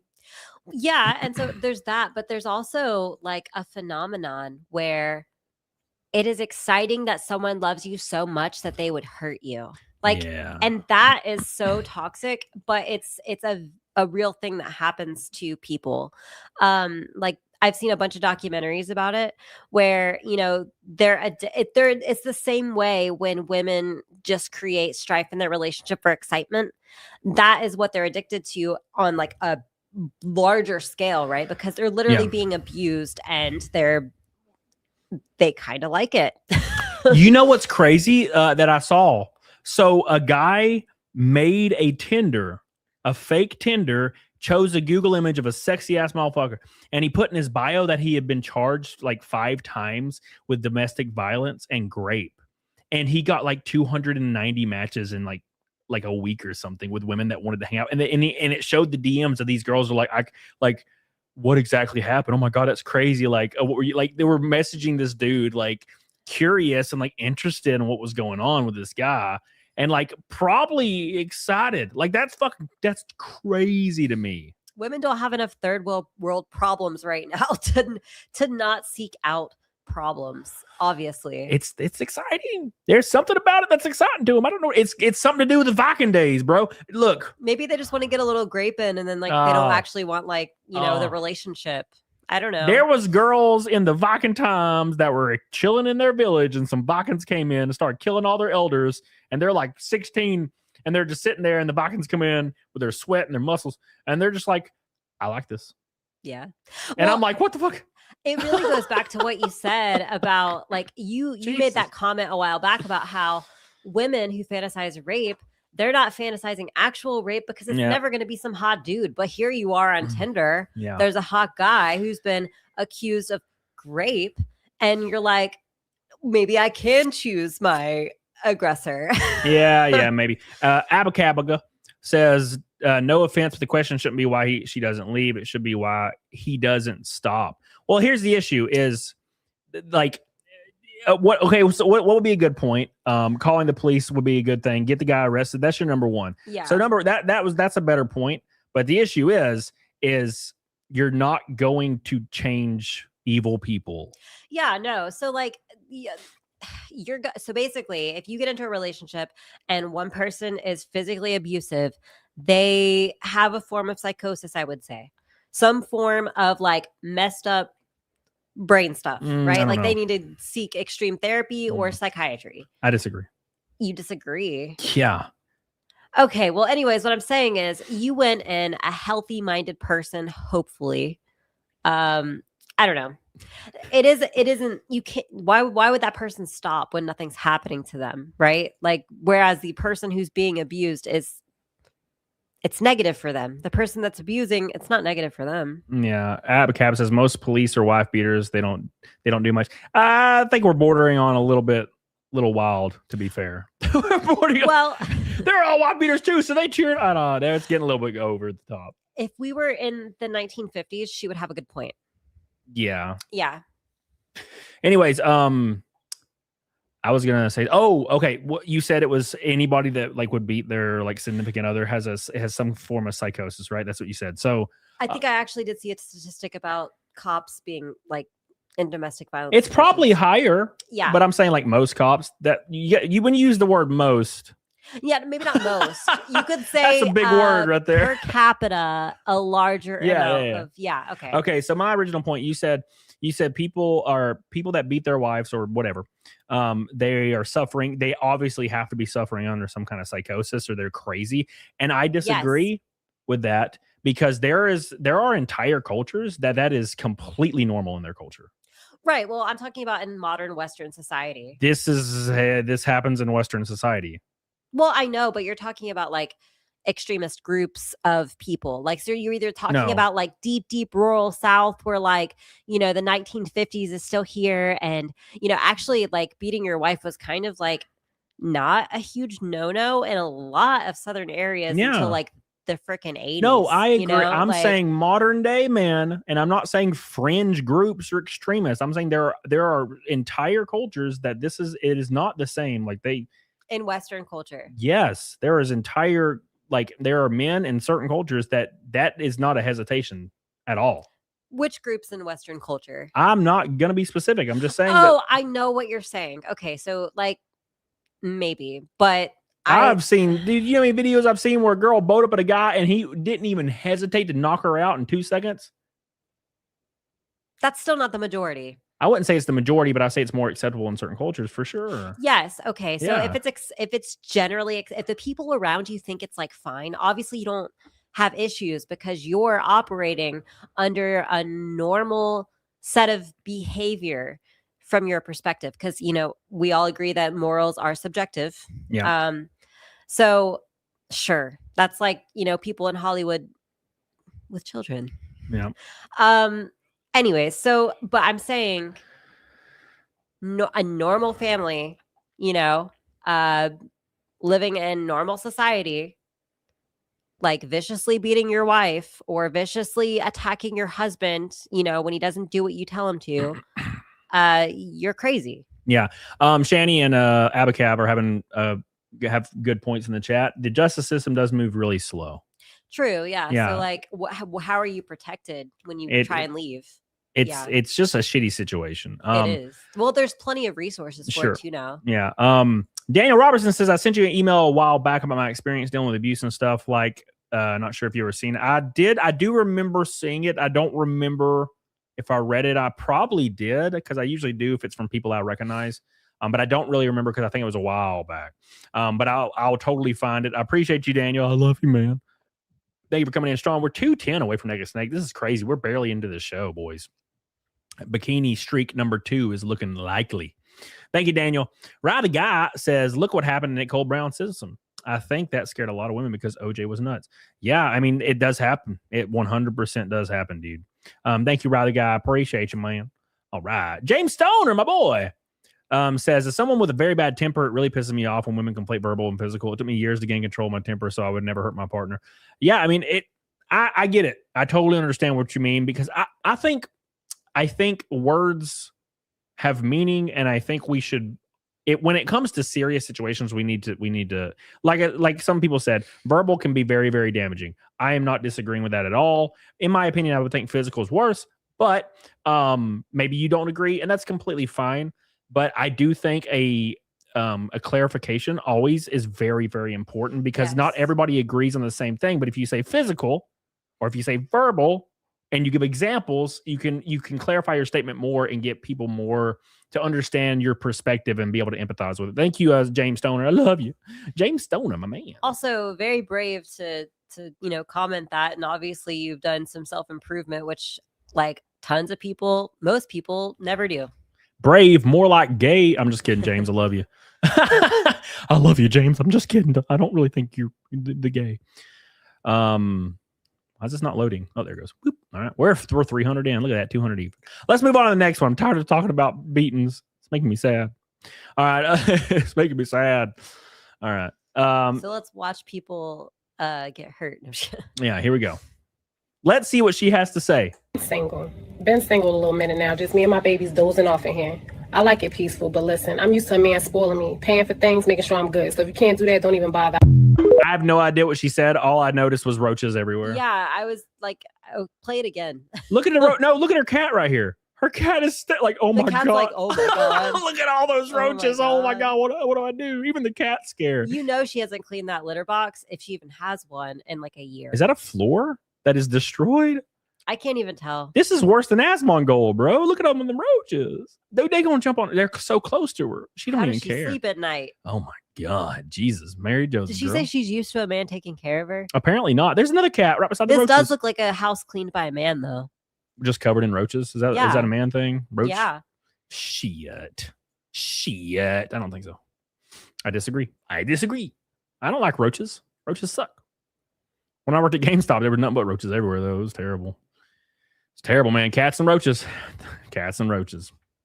You know that Dream Cup been there for at least a month. No. See, if she had indoor chickens, she wouldn't have a roach problem. The chickens eat them or something? Yeah, chickens eat all the bugs. I don't know, man. Like, okay. Chickens are useful. When I worked at GameStop, you couldn't get rid of roaches because people would come in. Bro, I shit you not. They would trade in game consoles and there'd be roaches in them, right? A normal lady would come in with an Xbox 360.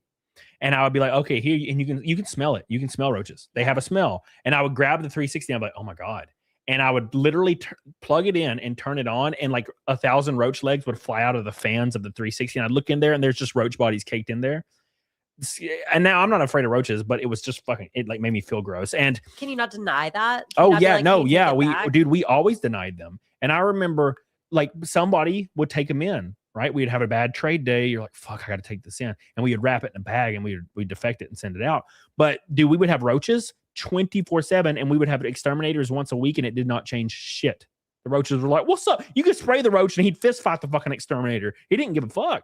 It's crazy, dude. To be fair, like most inner city businesses are constantly battling a roach issue. Yeah. So like there's a restaurant downtown that I love, and they were closed down for like, I don't know, a few months to fumigate because they failed inspection because of roaches. And everybody's like, I'm never eating there again. And I'm like, you know, there's roaches in almost every single restaurant you eat at all the time downtown. The roaches be whipping out that switchblade. I'll cut you, motherfuckers. Oh, I'm sorry, Mr. Roach. You know, Jesus Christ. Make sure you guys like the show. We're almost to 200. Get some likes in. And we're exactly 200 from Naked Snake, 700 from Bikini Go. And that's a shot of Booker's whiskey. Again? Yes. We have to. It's the grift. We have to entice people to watch us get drunk. I'm going to have to get gin or something. Big shout out to PDH. She was sick for 4 days, so she lost like 8 pounds, and she looking slim, boys. Pony up. It's time. I was like bedridden. It was funny. Has PDH done Fight Milk? No. Robert Smith, I'm drunk. Bro, dude. I did do Fight Milk on an old stream. Very old. You can go find it. I am New Year's Eve or New Year's Day. No, it's New Year's Eve. New Year's Eve, I am going to drink a little and relax because it has been over 2 months since I started my diet. So I think it's a little bit of White Claws. Ain't gonna hurt nobody. I ain't gonna hurt nobody. Ben Ryder, I did. That's why I'm so skinny now. Yep. She threw up and was dying. Yeah, it was terrible. All right, next one. Let's move on to the next one. Robert Smith's like, what's Fight Milk, bro? You don't want to know. I know you watch It's Always Sunny in Philadelphia. Yeah. Are you gonna stream New Year's Eve? I don't know. Maybe. I don't really know yet. I know I'm streaming today and tomorrow for sure. But I don't know. I don't know what's good. There's people are wanting to do certain things. I'm like, I don't know. Let's move on to the next one. This one's a age-old classic. Here we go. The reason I was saying I got dumped is because when I presented the situation to the guy, like, you know, these are my needs. I feel like they're not being met. I feel like the best decision is for me to walk away or for us to end things because we're just not aligned. Blah, blah, blah. The response that I would have wanted would be like, okay, how can we make this work? What can I do? I want you. I want to be in this relationship. I want this to work. Let's figure this out. And I didn't get that. So essentially it's like, yeah, I got dumped.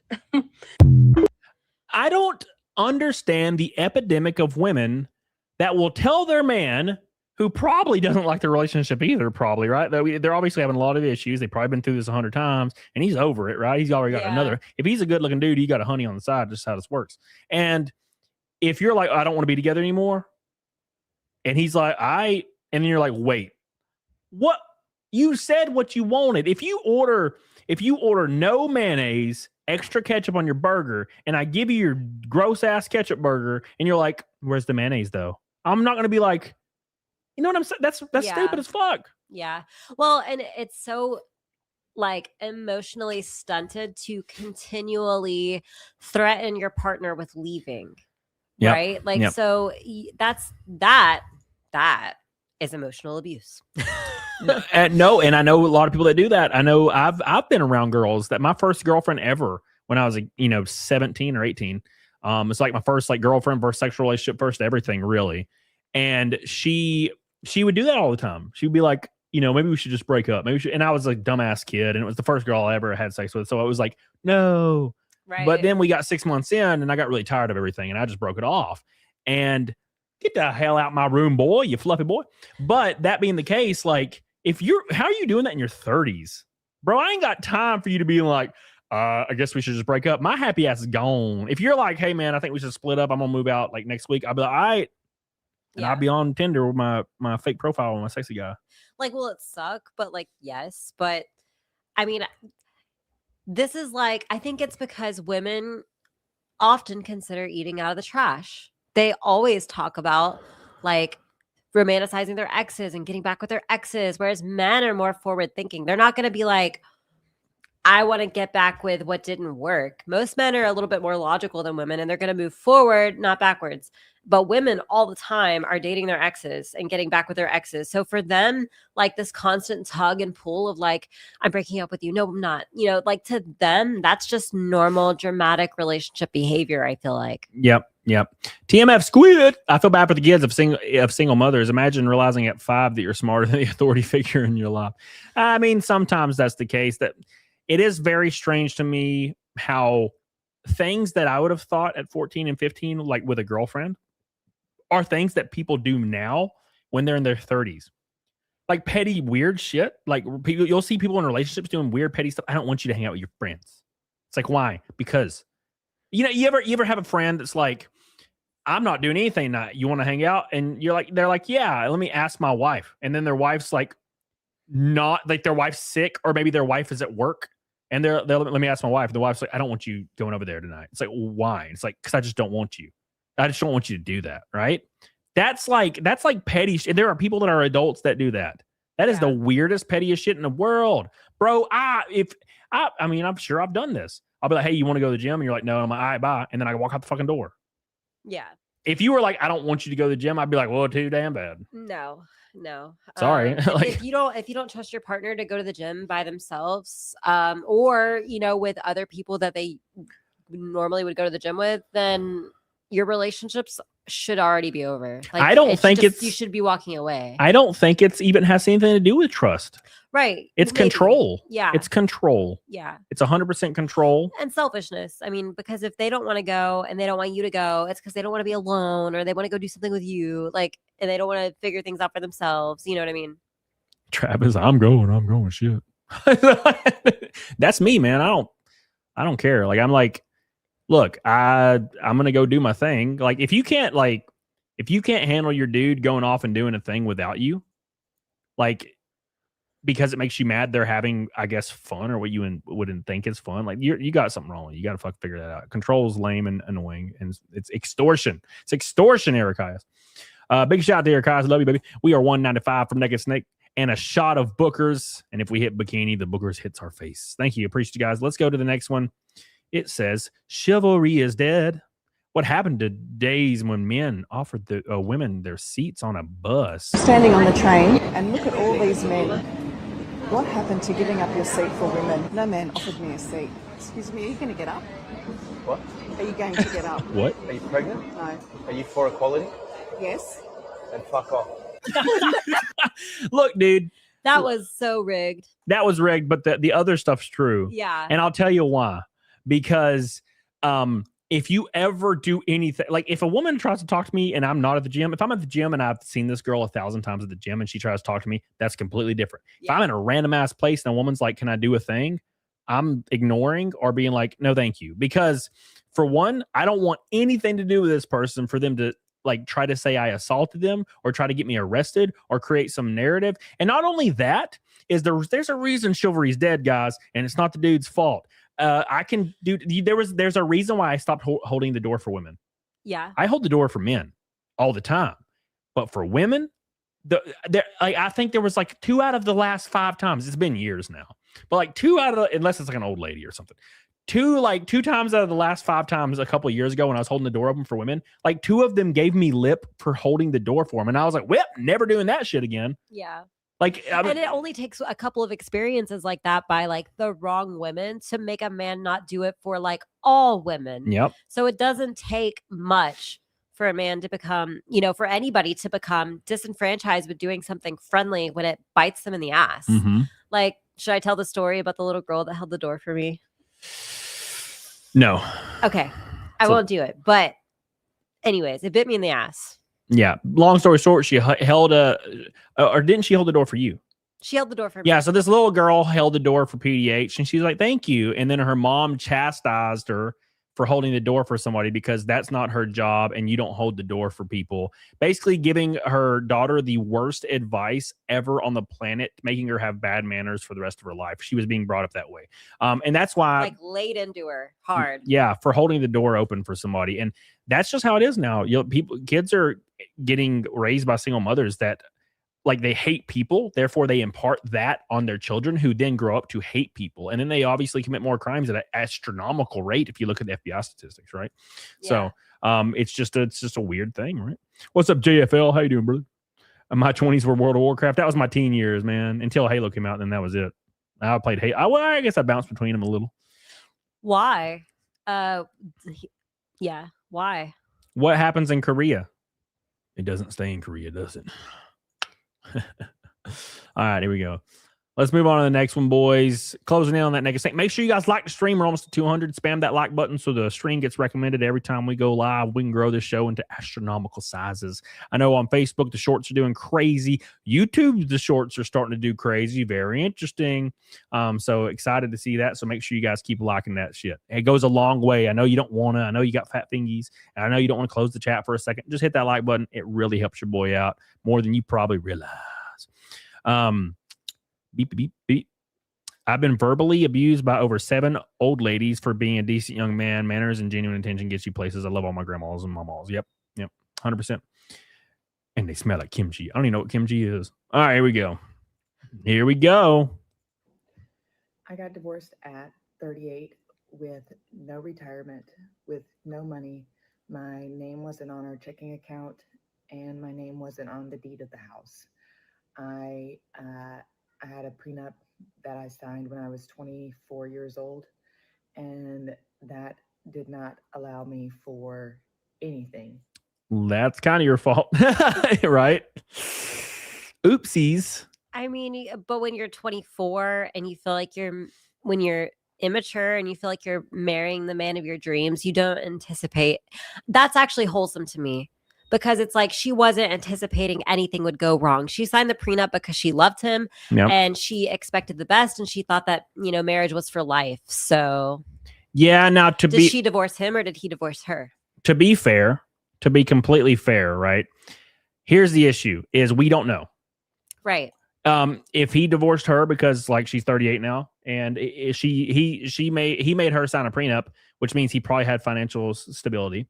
So it's very much likely he found somebody else, and that sucks for her. Now, in that situation, probably don't sign a prenup. I feel like that's exploitive of women, for men to do that. I mean, women have to agree to it, though. Yes, but we all know that women are a lot more vulnerable to romantic fantasies about, being in love, right? And so I feel like anybody who would do that to her, who would have her sign that prenup, which is smart. Always have a prenup. Yep. But then leave her high and dry. Yep. I mean, we don't know the circumstances. Maybe she was awful, right? No, okay, so whatever. But a good point to bring up real quick is prenups. They don't always stand up in court, especially the times where they're really solid is because she did something nefarious. That's when they hold up fucking hard, right? Now, they don't always hold up in court. A lot of states don't even give a fuck if you have a prenup. Slosher says, doesn't a prenup only cover stuff you had before the marriage? It's prenuptial agreement. Yes. Right. Yeah. She just didn't go, I think, to get a lawyer, apparently. Because let's say he made $10 million after. Like, she's probably entitled to that, depending on what state they're in.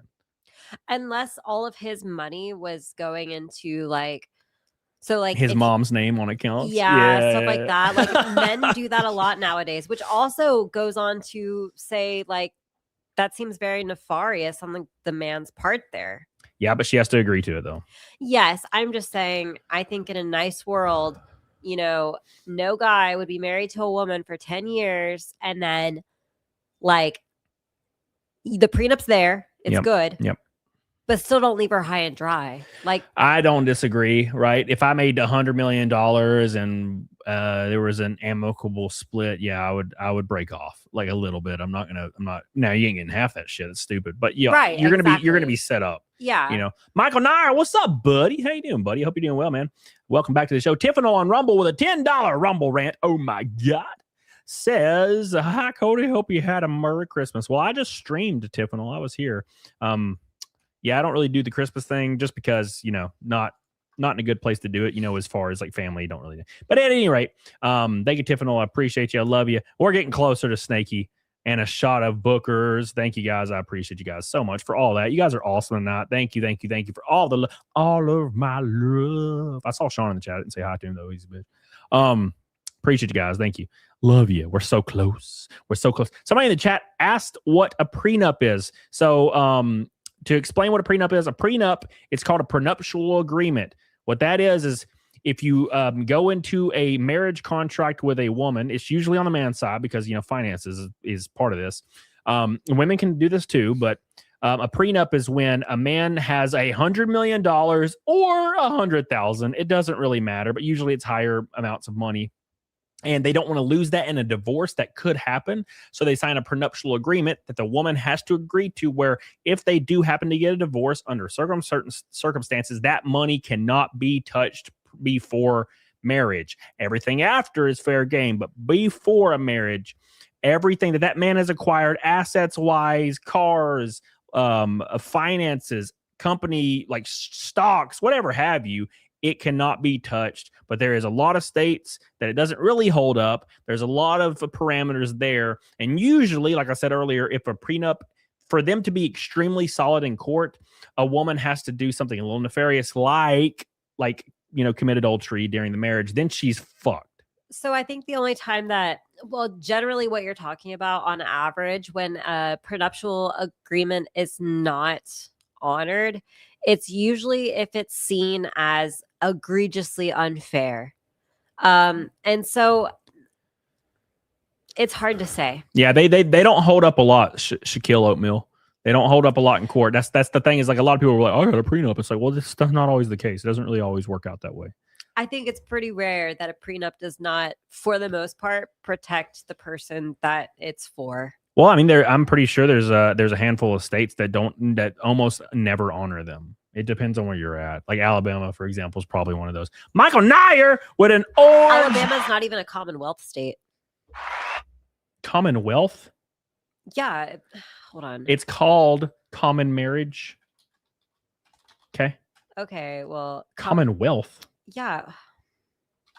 All right. Yes, we're joining the Commonwealth. Yeah. Common law marriage. It's when you live together for a certain period of time. No, there's something else where it's all income is automatically considered within a marital arrangement. Yeah, it's called common law marriage. No, I'm not talking about common law marriage. Common law marriage is when you've been together, you've been cohabitating for a certain number of years, and then you're automatically married. No, I'm not talking about that. It's not like you're not automatically married. You're automatically entitled to assets in that situation. It's not you're married. It's just, it means that you're entitled to assets because you've been with this person in the cohabitating with them for a certain period of time. Oh, okay. Yeah, no. Anyways, Alabama's not even one of those. People are saying civil union. Maybe. I don't know. I'm not an intellectual. Thank you, Michael Nyer. I love you. He says a little bit closer. Oh, yeah. Thank you. What do you guys know about the Napoleonic Code? The Commonwealth. Yes. See, she's not very intelligent. See, Art, you're always like, she's so smart. No. She kind of retarded. Well, I know what the premise I'm talking about. What's up, Glurb? What's up, Glurb? Big shout out to Shani for the pink boy in the chat. Oh my God. Thank you. I love you. Appreciate you. Oh my God. What's up, Kyler? How you doing, buddy? She says, Rainbow Night, everybody in the chat. It's a rainbow night. Oh, yeah.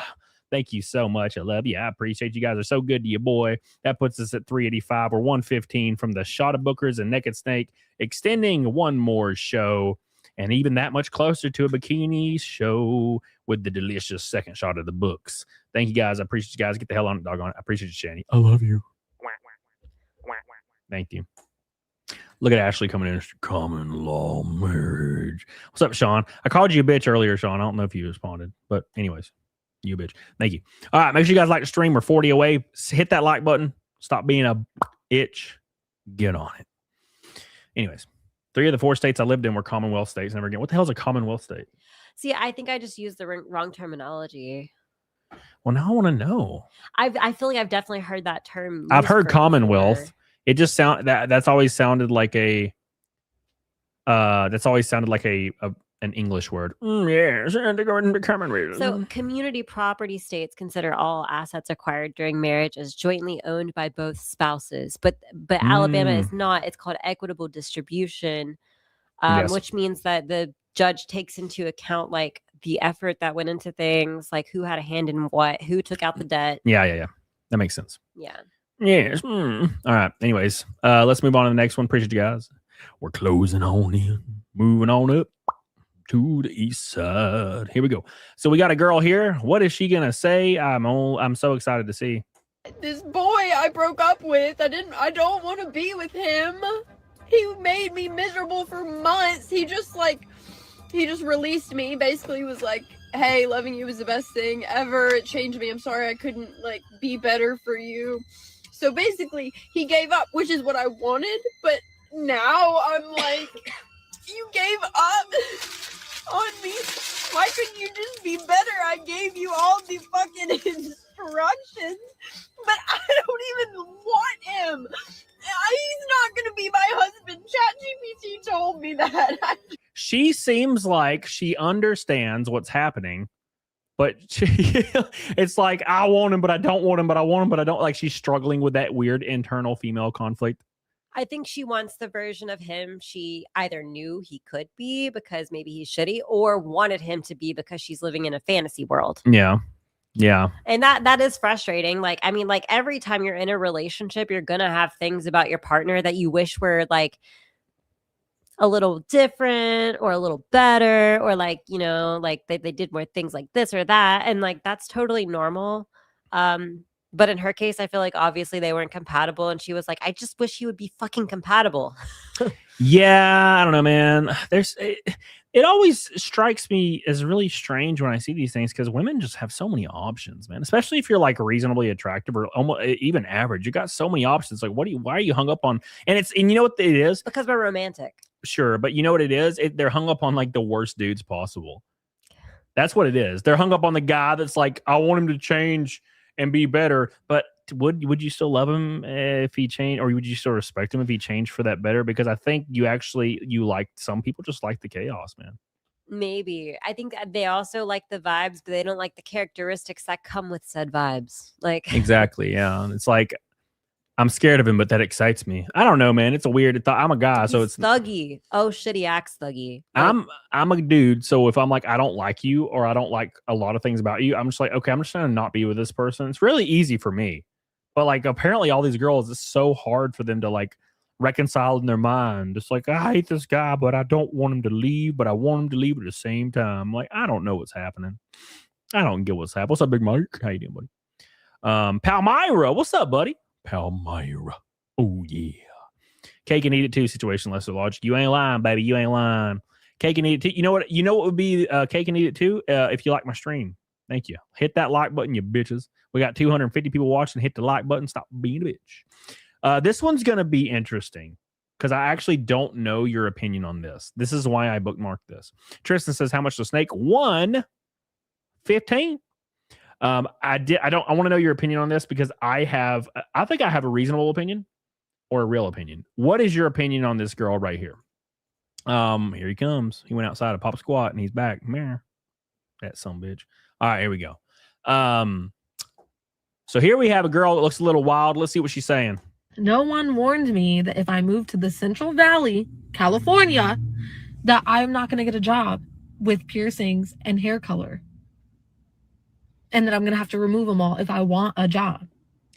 I'm pretty sure every adult ever as you were growing up told you that. Yeah. In the 18th century over here. Because when I lived in Nevada, when I lived in Monterey, I did not have this problem. In the health field specifically. And I did not have this problem over there. I don't... Ugh. You gotta be here. So here's my thought process. You gotta be real. Like, look, dude, I know like you're like, well, everybody should just accept this way I look. And look, I don't have a problem with it. Like if I'm working at GameStop, if you came in GameStop, I don't give two shits what you look. Hey man, whatever. I'd probably be your friend. Yeah, but you gotta understand that perception is reality. Yeah, it's just real life, man. There's gonna be a lot of people out there that are like, I don't know if I could trust this person to be accountable and responsible when they can't decide on how many pieces of metal to put in their face daily. You know what I'm saying? Like, and you're talking about healthcare where you're dealing with elderly people who aren't from this generation, don't feel the same about that stuff. Like, so you have to accommodate your role. And I don't think that's like, oppressive, right? Like you wanted to be a nurse. You should have thought about the ramifications of what that would mean for your lifestyle and what you would need to look like. Yeah, and here's the thing for me, man. Like if I got a job in a very upper management an upper management position at a company, right? Right. If I showed up in gym shorts and like let's say I showed up in the Adam Sandler get up. I had like a extra large football jersey on and like some flip-flops and some gym shorts to a business meeting and everybody's wearing polo and slacks. I'm going to look like a dumbass because this is the expectation and you want to look presentable. You look like you don't care. Right. And that's the issue is like, you got to understand that people are going to see you a certain way and they may not even see they may not think that outside of the job. You might see this person at the grocery store and they're like, oh, hey, how you doing? They wouldn't think anything about it. But when you're at the job, things are a little bit different. Expectations are a certain way because professional environments are just different. And you shouldn't be shocked when it's that way. You go to get a job at FYE or a comic book store. Why does no one care? It's because think they should prefer people that look like that because they fit the it fits the vibe. aesthetic. Yeah. It fits the aesthetic, right? Exactly. That's my whole point. So I've never understood this, like how I'm so shocked this is a thing. Bro, like when I went to business meetings with my sleeve tattoo, I would have a long sleeve shirt on. Right. Now, was I offended if they didn't like my tattoos or something? No, I don't give a fuck. Right. But I understand that I'm trying to make a good impression and trying to present myself in a way that's accessible to everybody around me, right, to benefit myself more than anything else. Because in business, all you have is that first impression. Yeah. You do not have, like we were talking about earlier, being, something on the outside, but good on the inside. You don't get to the center with people in business. You are what you present as. So like I worked for a company that, while we work alongside other people that might wear, t-shirts or button up short sleeve shirts or, even dress shoes, like they require us, or they would require us to wear like full suits in customer situations because we were presenting that we are doing our best and we are the most polished, right? Yeah, and here's the Ashley says I'm not allowed to have colored hair or piercings and tattoos. They don't care about, and I think that's progress, right? And now I shouldn't say progress. That's the older generation aging out. You're not going to change the older generation's minds. I would still, in the same situation today, I would still wear a long sleeve shirt, but that's only because I'm trying to give myself the best shot at presenting myself I possibly can. But a lot of people care less about tattoos, and I do think tattoos are less offensive. Like, they've never bothered me. I've never. Now it depends. I've seen some girls. I'll be going through the reels, and I'll see me a girl in a bikini, and she has like an octopus tattoo that goes from her like knee to her neck, and I'm like, and I don't know why. I don't mean this in a negative way. I mean, I guess it's not going to be taken any other way. But when I see that, my brain goes, ew. Yeah. And I don't know why. But when I see a girl that has a full body fucking tattoo like that, I'm just like, ew. And I can't help it. So it's ingrained. I don't know, man. It's weird. Yeah. And I can tell you from experience that there are going to be times when your piercings smell bad or they ooze or they're crusty. So I'm just saying, like, piercings, especially so many of them, like, I don't know. The piercings are what does it for me. Like, and the green, bright ass green hair. Like, you I gotta thought they stop look them. cool. I think she looks cool. But And if she went to a show, not as a nurse. she went to a metal show. Hell yeah, brother. But like, yeah. I think hair color means something else nowadays. But to be fair, but yeah. But that's just me. That's just me. Jay Burb says nobody told me to be a lawyer. Nobody told me to be a lawyer that I would not be accepted in my sweats and tank top. Common sense has been replaced with entitlement. Yeah, sure. Just be reasonable. Just be reasonable. I think a lot of people lack this, like fucking just be reasonable. And a lot of people are like, I don't want to be reasonable. I want my way or the highway. And I'm like, well, you're in a situation where that's not how this works. I want to challenge normalcy. It's like, cool. But like when you challenge normalcy, like you're going to be wrong for a really long time until suddenly maybe it's okay. And you're not your own employer in this situation. Yeah. So you're challenging them, not yourself. And that's where everything's getting a little bit squirty. A little squirty. Gross. It's just pee, Art. That's all it is. It's just pee. Gross. Let's move on to the first Karen of the night. She's tripping balls, and we're going to have a lot of fun with it. James Stoner says, in nature, bright color usually means toxic. Yeah, of course. This means stay away. You ain't lying, buddy. You ain't lying. Hell yeah. I feel like that was probably the original premise. Yeah, dude. That's what I'm saying. I mean, that's what tattoos and piercings were, too. It's like, better stay away from me. No, Art's like, did you mention me when I talked about pee? Yeah, we're talking about squirting. I was like, it's just pee, Art. It's just pee. He's like, no, it's not. I promise. What kind of cat does Cody's guest have? I don't fucking know. He's a mutt. He's a blue spangled fiddle. He's a junkyard cat is what he is. But he's gonna live 100,000 years because he's a junkyard cat. That's how they work. Yeah. He's old as shit and he looks like he's normal. He looks like a normal ass fat cat. Except for his little hips are real thin and That's narrow now. And so he's got this like fat old body and then his little tiny little butt. He's just a little swole is all. He's just a little swollen. We're 105 from Naked Snake in the first shot of Booker's High Shelf 130 proof bourbon. Thank you. Get the hell on it, doggone it. Kyler wants to see the kitty. He's gonna get pissed. He is gonna get mad. Hold on. He's gonna freak the clawing. fuck out. Oh, he's clawing. He's trying to. There Ems is. Look at him. He's pissed as fuck. Stop it, please. I'm a cat. Let's see if he stays now. He might be too mad. Nah, he'll stay. I can't imagine he wouldn't. He's weird now. You can slap him around, he'll stay. J-Bird with another one. Damn, baby. J-Bird be slinging today. And victimhood is the currency of today. Anything they can do to push the line and claim victimhood, they will. But it's losing so much power, J-Bird, and I'm kind of excited to see it. It is losing a lot of gusto.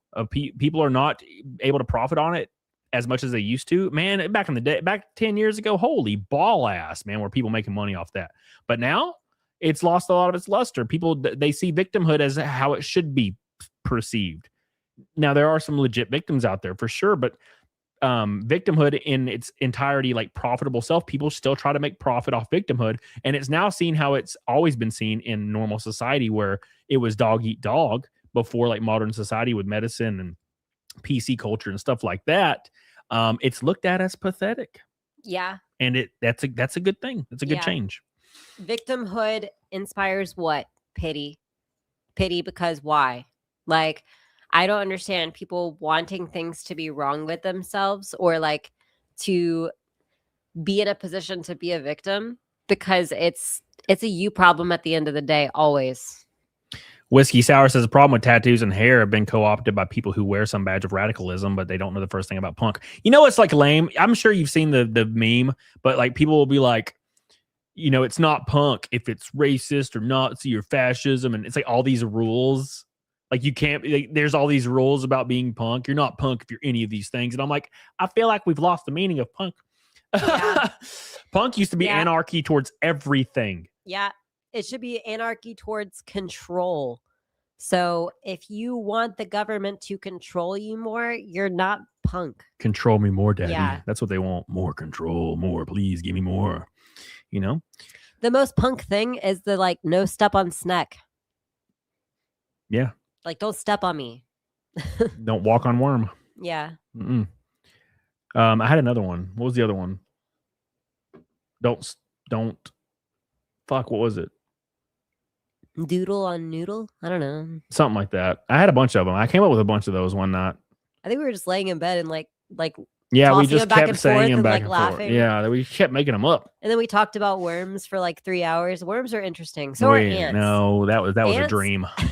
We definitely did. We kept looking up facts. And ants have their own hospitals. Did you know that? In an anthill, there's a whole wing and it's an ant hospital and they bring medicinal herbs down there and they send or carry sick ants to the hospital wing to be in the presence of these medicinal herbs and get better. I like the ones where they have a queen ant in mind to take over. Yeah. And they don't prefer the queen ant. So she goes down there to squeeze out a little ass egg into a hole and they just bury her ass. I did not know that. They're like, stay down there, bitch. We don't like you. I love ants. Ants are cool, yeah. Oh, don't whiz on the electric fence, Helena. That is terrible and atrocious. Somebody ban Helena. J-Burb! Damn, baby. This Canadian is slinging today. He says, I'm glad things are looking better down there, but I'm in Canada. Victimhood is alive and well up here. I pledge my allegiance to the flag of the United States of America. Yeah, dude, I tell you what, get down here, man. Get out of here. Get out of that bitch ass place, man, before they increase the rules to become a citizen in America, man. I know that shit's coming. Look at Japan. Japan is going crazy. Japan's like, you have to be here for 20 years. You have to be living on the streets. You have to be fluent in Japanese or you can't get your citizenship anymore. They going crazy over there. I like mean, it. I mean, I feel like that's kind of fair. Like, you probably should speak the language of a place that you're seeking citizenship of. Sure, yeah. Damn, hell yeah. Fluent is a little aggressive Fuck 'em. because fluent can, you can get by without being like totally fluent. Fuck them. Hey, if you better speak English if you're gonna come here. That's what I always say. I don't really actually agree with that, but I do think I feel like there should be state languages. I don't think it should be the whole country. We're too big to have one full language. That's what I'm saying. Yeah. Texas should be like Spanish and Sure. English and Arizona. No, yeah. No, I'm saying like Japan though. Japan's tiny. Yeah. Fuck it. Just speak Japanese. Yeah, absolutely. I'm totally with that. It wouldn't work in our nation, obviously. I know there's a lot of languages, but I'm saying like Japan, you're in a spot where you can stay that way. Sly Ra! Victimhood is to be able to get away with shitty behavior, and if you call them out for it, you're the asshole because they're the victim. How dare you victim blame Sly Ra? How dare you? Thank you. You better know the ins and out of Bushido. That's a good Hammerfall album. Or that's the single. That's the single for Revolution. It's called Bushido, I think. I might be wrong. That's a great album. Hammerfall's Revolution. It's called Evolution with an R. It's Revolution. It's a good album. All right. Look at that, boys. Oh, no, I did the wrong math. I'm sorry, guys. I'm stupid. We're 416. Lesser logic, but yeah. When people are applying for legal citizenship, it takes a certain amount of time. And so therefore, I feel like they should be pretty decent at English by the time it goes through, right? Yeah. Thank you, Mr. J Burb and Sly Ra and Bat Derp. Unless they're going to live in like Arizona and they speak Spanish. I think that's probably fine. They trying to keep all them weebs out. Get the hell out of here. Puck and Knee says, I disagree. Everybody should be able to speak the same language in the U.S. If that has to be English, then it has to be English. The only reason I disagree, I totally understand what you're coming from. The only reason I disagree is because should everybody have a grasp on English? Maybe. But like to be absolutely completely fluent in English, the USA, I don't want to Euro brain it, right? A lot of people Euro brain the USA, and I'm not going to do that here. The USA is a fucking massive country. I mean, it's fucking huge. Like people don't realize that every country in Europe can fit almost in Texas. Like it's fucking massive. And the amount of people, we have more population than every other country with the exception of like places like India and like places like that. It's a little different. But America being a first world country, a Western country, and being the absolute massive size it is, if fucking Canada gets added on, holy ball ass. I just don't think it's a reasonable thing to say we expect everybody to be fluent in the same language when there's like 16% Hispanic, like 14% like every other type of race. Now, should you have a grasp on the English language?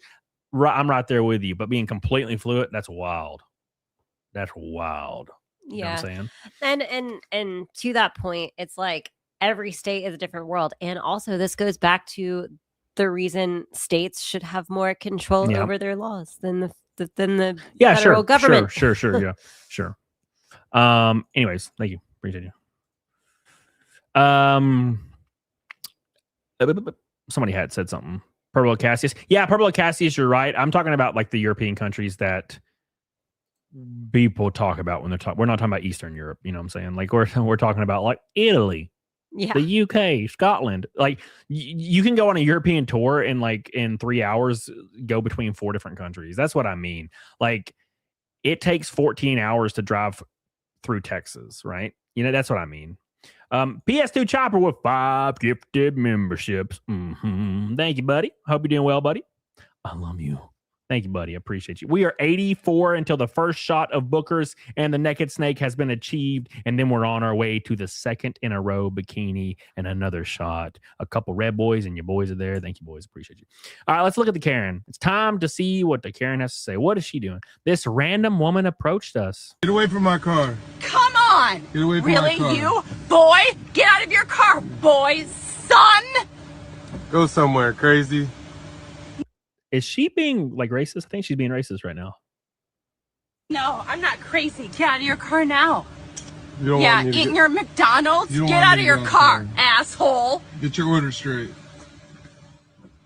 Come on. Come on now. I'm so ready to fight club this shit. Let's go. Come on. No. Come on. No. Pussy. Pussy. You're a fucking pussy. Get a degree. Go to school. I am what I Go eat. to school. I am what I eat. You see my car versus your car. You're eating McDonald's? Go to school. You see my car versus your Go car. to- She just showed her gobbler to everybody. Look at that. Watch this. Oh, God damn. She looks like the spitter from Left 4 Dead 2. that's 1, 2, 3. I will say she got a nice shape to her, though. I feel like she's like totally exploiting the fact that obviously this man is not going to get out of his car and beat a woman. So that seems unfair to me. Yeah. Gobbler. She got the gobbler. What happened? Like, why is she mad? It says this random woman approaches. I don't know. Bye. I Bye. make $1 million a year. But you eat fuck at out, McDonald's. son. No, I'm not eating at McDonald's. I was getting a coffee at McDonald's. You? That's not $2 eating. bill? That's not eating. Take your ass on. Get out of your car, pussy. Get Go out of home. your car. Go home. I'm here. No, Go come home. on. Go home, Miss Washington. Take your ass home. Come on. No, get your ass out of your car. Are you gonna post this? Because you look like a pussy right now. A pussy with your Get a degree. Go to school. Go to school. Oh, I'm putting it on the internet. Like make her lips do any more than they were. I'm gonna be honest. I think she's cool. I think if he was like, you know what, you wanna hang out a little. I think she seems fun She kind of because she's like started laughing a little and they're starting to banter a little. I think she was a little like mad at first and then she's like kind of fucking around. Maybe this is all like A fake. ruse. A ruse. No, I think she could get it just a little. Yeah, probably. As long as she doesn't like do her gobbler thing. That was rough. She does keep puffing out her chest with her like nipples, you know. Yeah. So Yeah. maybe she's trying. She was excited. I don't know. I thought she was fun. She seemed a little fun. That's all I'm saying. Okay. She seemed a little fun. She seems like she was on drugs or mentally ill stuff. Yeah, I agree with that. The next video, I wanted to see your opinion on if this is okay or not. Because there's other situations we talked about like this. James Burns, what's up, brother? How you doing, man? I love you. Hope you're doing well, buddy. 85 away from the Naked Snake. We're 20 likes from 200. Hit the like button, you bitches. Come on now.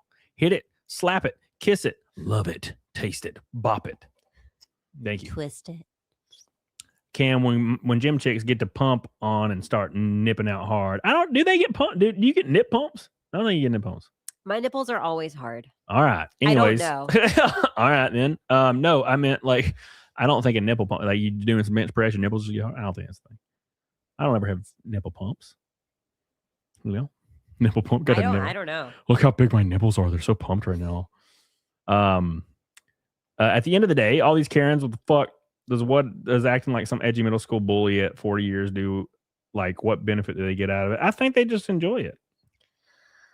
I don't know. Maybe they didn't get out of their system in high school because they were too like scared. And so now in like adulthood, they have to like go through that phase. I don't know. I guess, man. I think she was having a real bad day, or maybe she's bipolar as fuck. I mean, her hair was pretty crazy. Yeah, and her chins were flapping. I don't know. Her chins were flapping in the wind. There were some flappy ass chins, boys. That was rough. God damn. This says woman meets her boyfriend. This says woman meets her online boyfriend for the first time, and she did not tell him that she was in a wheelchair and had no legs. She ain't got no legs.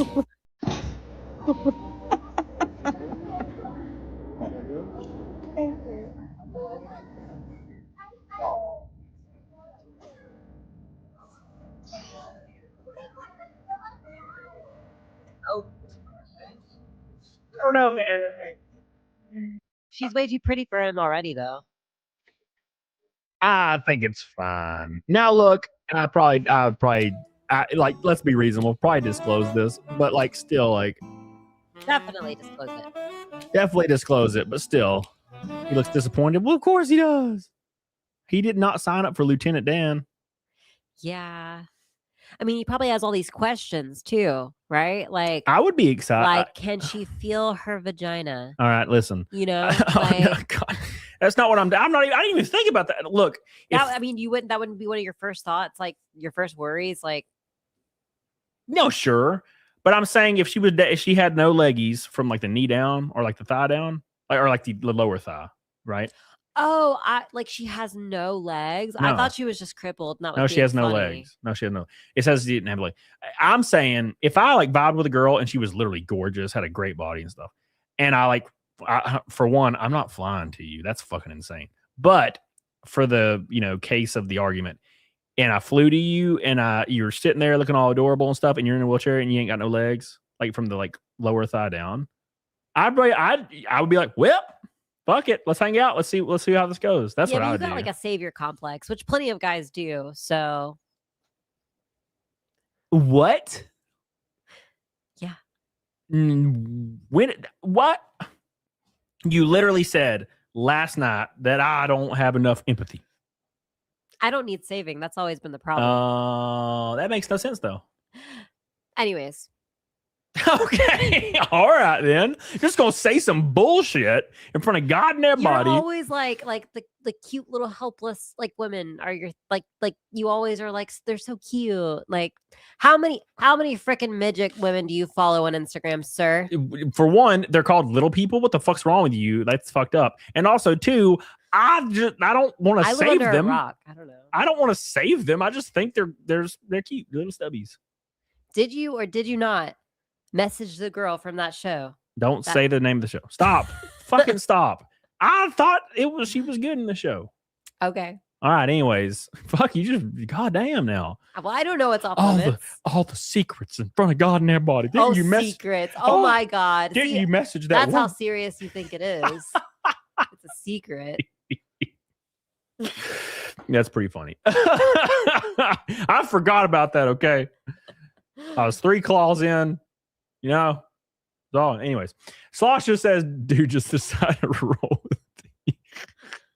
Roll with it. Oh, that's funny. J Burb says, referring to the Karen Carr video, how quickly would her attitude change from aggressor to victim if you got out of the car and decked her? I mean, pretty quick.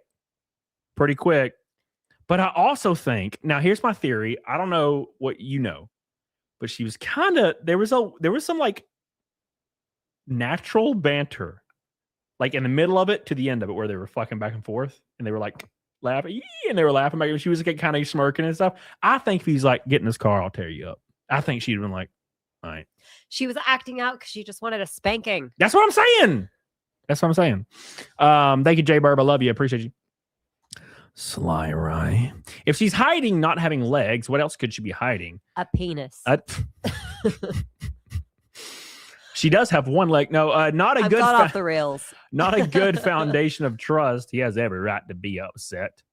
Thank you, Sly Rye. I appreciate you. Yeah, no, I agree. I'm just having a good time. I'm just saying, from my perspective, I would like it to be disclosed. Yeah, obviously. But if I met a cute girl and she ain't got no legs, I'd have been like, whatever, fuck it, let's go eat dinner. See how it goes. Yeah.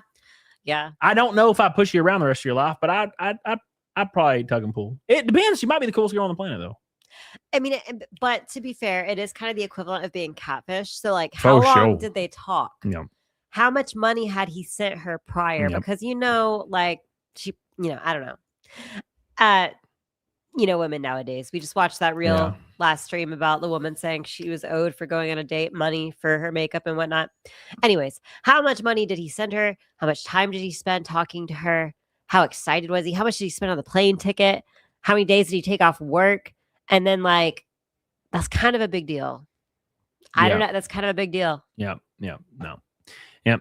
I'll take Stumpy over. She rolled, Shani. Duh. She rolled there.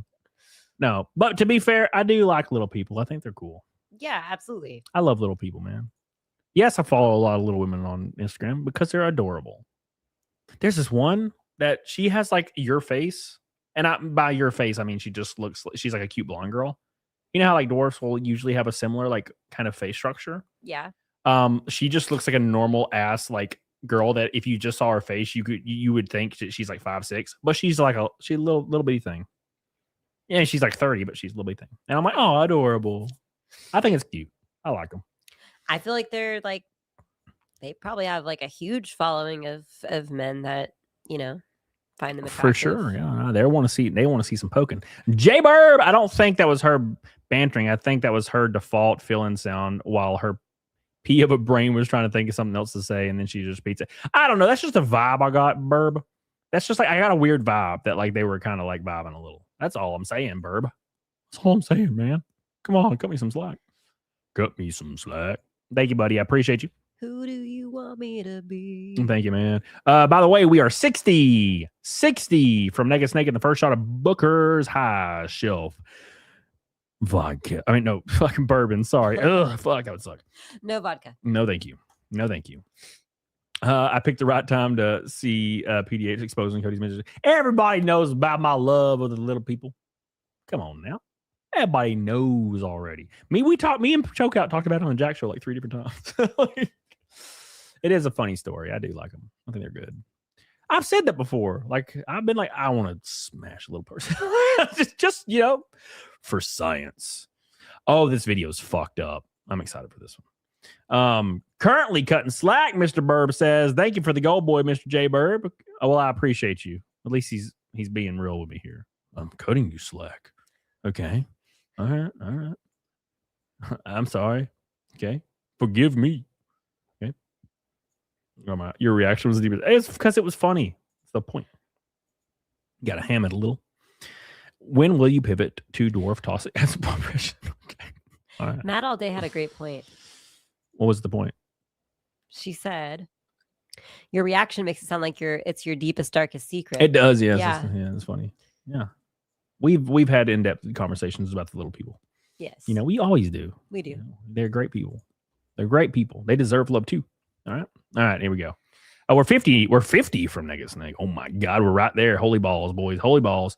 Okay, this video is really fucked up, guys. A little bit of a trigger warning. This is fucked. So enjoy this. I don't think it's like gonna get you in trouble or me in trouble at all, but it's just fucked. So little bit of a context here. So this guy driving this car notices one of the people from his school that apparently had bought illegal substances from him and didn't pay him or something. It's recording. Ready? Is it recording? Mm-hmm. Oh my God. Oh my God. Nick. You see him right here? Walking. What's up, boy? What's up, boy? Nick! Wow. Nick! Fuck yeah. That guy got 25 years. Wait, why did he do it again? Because the guy owed him money. That he's like a teenager and he's in prison now for a long time. Oh my God. What were his charges? I have no idea. Vehicular homicide. Okay, so it wasn't attempted murder. Did he get his money though? And filmed it. Yeah, right. Night Richard, for real, dude. Like, what is going on? What is going on? Filmed it, and then now you're going to go to prison. Like, what were you thinking? Yeah. What were you thinking? Maybe he forgot he had a dash cam. No, he asked the lady if she was filming at the beginning. He's like, you filming? Oh.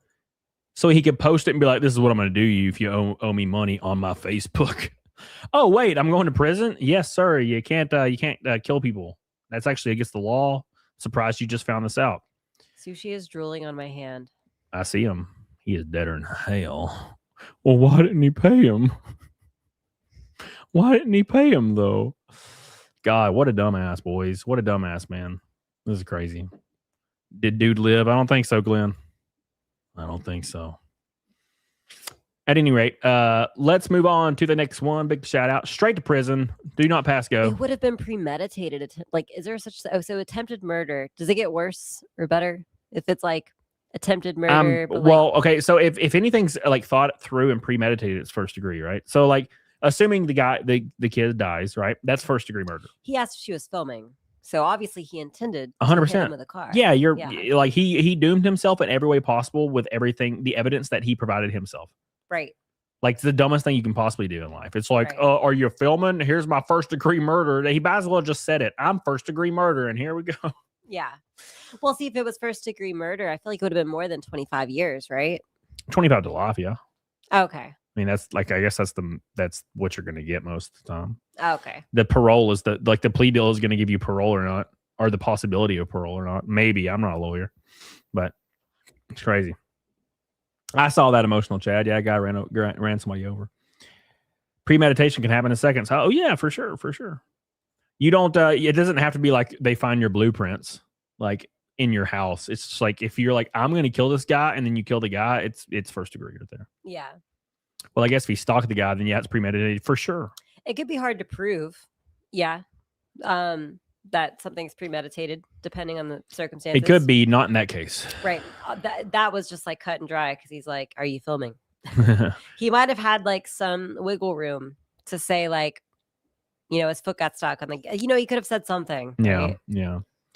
Big shout out to all the boys. We are $50 from Naked Snake being extended for 557 streams in a row, and the first shot of Booker's bourbon, and then we're halfway to Bikini. We got about 45 minutes left, so we got plenty of time. So thank you guys so much. I appreciate you. Let's move on to the next one. This lady is going to tell us her requirements for a man.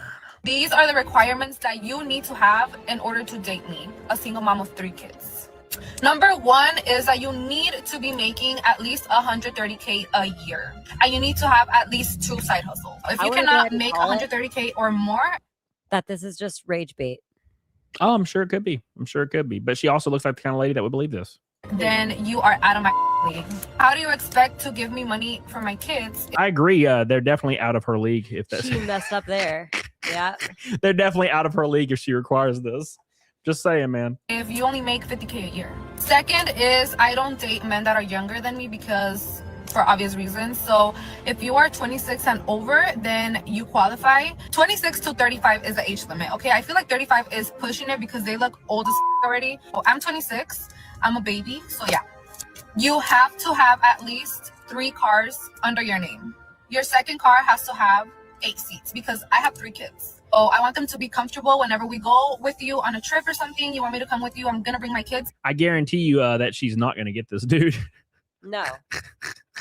I don't think she's going to get this dude. I'm just putting it out there. 8 seats, like, but that she said she had 3 kids, right? That's 5 people. I don't understand. That the math doesn't math. And like, I'm too old for her. It's got to be rage bait. I'm too old for I her. feel like she even made the mistake about like out of my league on purpose because she knows people in the comment are going to be like commenting it over and over and over again, going, "Ha ha, you made a mistake." I guarantee you, last dude she dated was like some like fat 40-year-old dude that was unemployed. That's why she has this. And you need to have enough space for my kids. So that's why I require you to have an SUV and a vehicle of your own if you're going to be dating me. Another requirement is that you have to have a property under your name and you have to be looking into getting your second property. You have to get a home that has 6 rooms because each of my kids have to be in their own room. So you have to be considerate, purchase a house that has 6 rooms because that's only common sense. Like, all I'm going to say is this is the perfect opportunity to use the thing that I hate hearing in the manosphere. It's like, okay, what are you offering me in return? Right. Also, if you have 3 kids, you only, if for each of them to have their own room and that's it, you only need 4 bedrooms. Not 6. Well, she wants a workroom. I feel like this is all over exaggerated on purpose. Yeah, I mean, I think that's natural because it's brought in from the manosphere. Like, there's all those like podcasts that, to be honest, if you watch one episode, you've watched kind of all of them. Like, they all have this exact same question: what do you bring to the table? Why do you think you deserve a rich man? Oh, it's because I'm loyal and hot. Yeah, we get it. And I think that spawned like a metric fuck ton of people that are being contrarian just to be a contrarian about it. Right. And like, you know, full disclosure, I don't really care for the manosphere stuff. I liked it when it first came around. I was like, oh, this is interesting. And then it like every clip was the same clip. And I'm like, okay, I'm tired. Like, I get it. And they want money and they're dumb. I totally, and so it got really boring really fast. But at any rate, this is a great example of if she's being like for real right here, like what the fuck are you bringing to the table? Because you're asking like for what a 21-year-old Ukrainian supermodel would get. Yeah. Like, and you're just like a thick lady. Yeah. You're a thick baggage lady, you know? No, thank you. Irukaya says red pill got unless co-opted. she's willing to like be with a literal ham planet goblin. Yeah. Maybe. She did not mention that he had to be in hyper shape. She didn't mention anything about how he looked. Yes. Did we watch the whole thing? Yeah. Oh, yeah, we watched it all. Check it out. Tommy says, how do you guys feel about Nick Shirley exposing the Somali fraud with the child daycare centers? It's frustrating because there's multiple facets to it. But the first facet is people on the left, like mainstream media or just like pundits on the left, are just saying it's fake. So they're doing the last bastion of defense when you have like overwhelming evidence is they just say, well, I just think it's fake. And they say it's the end of it. So that's number one. Like Hassan Piker is like saying, why was he trying to film kids? And I'm like, is that literally all you can come up with? And he got ratioed to fucking back because it's Hassan Piker. But I digress. He was probably mad because somebody else actually did journalism and he just sits there screaming while having designer clothes on. But I'm frustrated with the videos because I feel like they didn't have enough content. So like, I think they kind of got the point across, right? But we never really got to see inside most of those buildings. And they wouldn't he let didn't him. stake out the buildings. They wouldn't let him. He should have parked nearby and staked out the building for like 3 days to prove that there was never anybody going in and out of there. Now, I didn't watch the full video. I watched an ass ton of clips from it. So it's pretty overwhelming that there's definitely an ungodly amount of fraud. The issue is nothing's going to be done about it. And Tim Walz, who is the governor of Minnesota, his defense is white people do fraud too. That's what he said today. And I'm like, okay, cool. Maybe I do know one white guy that's doing the fraud, and it's him. That's number two. Number three is the DOJ released a statement saying, oh, we're well aware. Okay. And we've already charged 98 people. And they were very vague about that. So they're like, we've already charged 98 people. We're doing good. And of course, everybody's responding, wow, awesome. The DOJ's doing it. They're actually doing something. What they failed to mention is these charges were brought on in 2022. They're still getting the funding. The fraud that was exposed in Nick Shirley's video is not people that have been charged. Okay. They're implying that they've already charged people. No, that in 2022 they were charging people for fraud in Minnesota. I thought they were charging them for fraud, and then like it was still continuing. No, it was it was kind of unrelated to this video, but they're saying we've already charged people. It's like, no, you haven't. You're just saying that you haven't actually charged any of these new people. And we're also supposed to pretend like the politicians had no idea. They were completely ignorant to it. They had no idea that billions of dollars of fraud was going through their state and all these communities. And what I say to that is, if that is true, not only are you too incompetent to be a Walmart greeter, you're way too incompetent to have any kind of power. Yeah. Are you fucking kidding me? So I thought it was really stupid. I think if politicians are not arrested that are Minnesota based or have any connection to it, like, the fact of the matter is this: if you file your taxes and you fuck up and you accidentally leave off a $600 transaction from PayPal, suddenly your house is getting raided by a bunch of dudes with AR-15s. But God forbid, fucking politicians can embezzle, scrape off. People, undocumented people, are getting millions of dollars. And we're gonna investigate, and we're gonna, what the fuck are we talking about? Like, go in there and start kicking ass immediately, like today, right now. And Tim Walz should be in front of Congress today explaining everything. And not only that, there should be charges levied against him. Like, you can say all day, I don't know what happened, I wasn't aware of this, but at some point you have to be responsible for being the leader of your state. Okay, look, all the time managers are held accountable for things that their employees do, because they are the ones who shoulder the responsibility. So you can't be a governor of a state and then say, well, I didn't know about it, so it wasn't my responsibility. It was your responsibility to know about it. There should be a negligence charge, right? That not only you're removed from office, that's number one, but number two, there could be some criminal charges levied against you. There needs to be something. There's literally no accountability for any politician. Can do anything they want, and it's like they're completely untouchable. And I'm just frankly fucking tired of it. But at any rate, I do feel like if there had been more content, so I think that any logical person would watch those videos and they would come to the conclusion and understand what's going on, right? Yeah. But the whole point is he needed more content, more proof, because you have all these people that will make excuses. And yes, they're going to make excuses either way, but there's going to be a lot less of that if it's if you can't. Yeah, I don't know, man.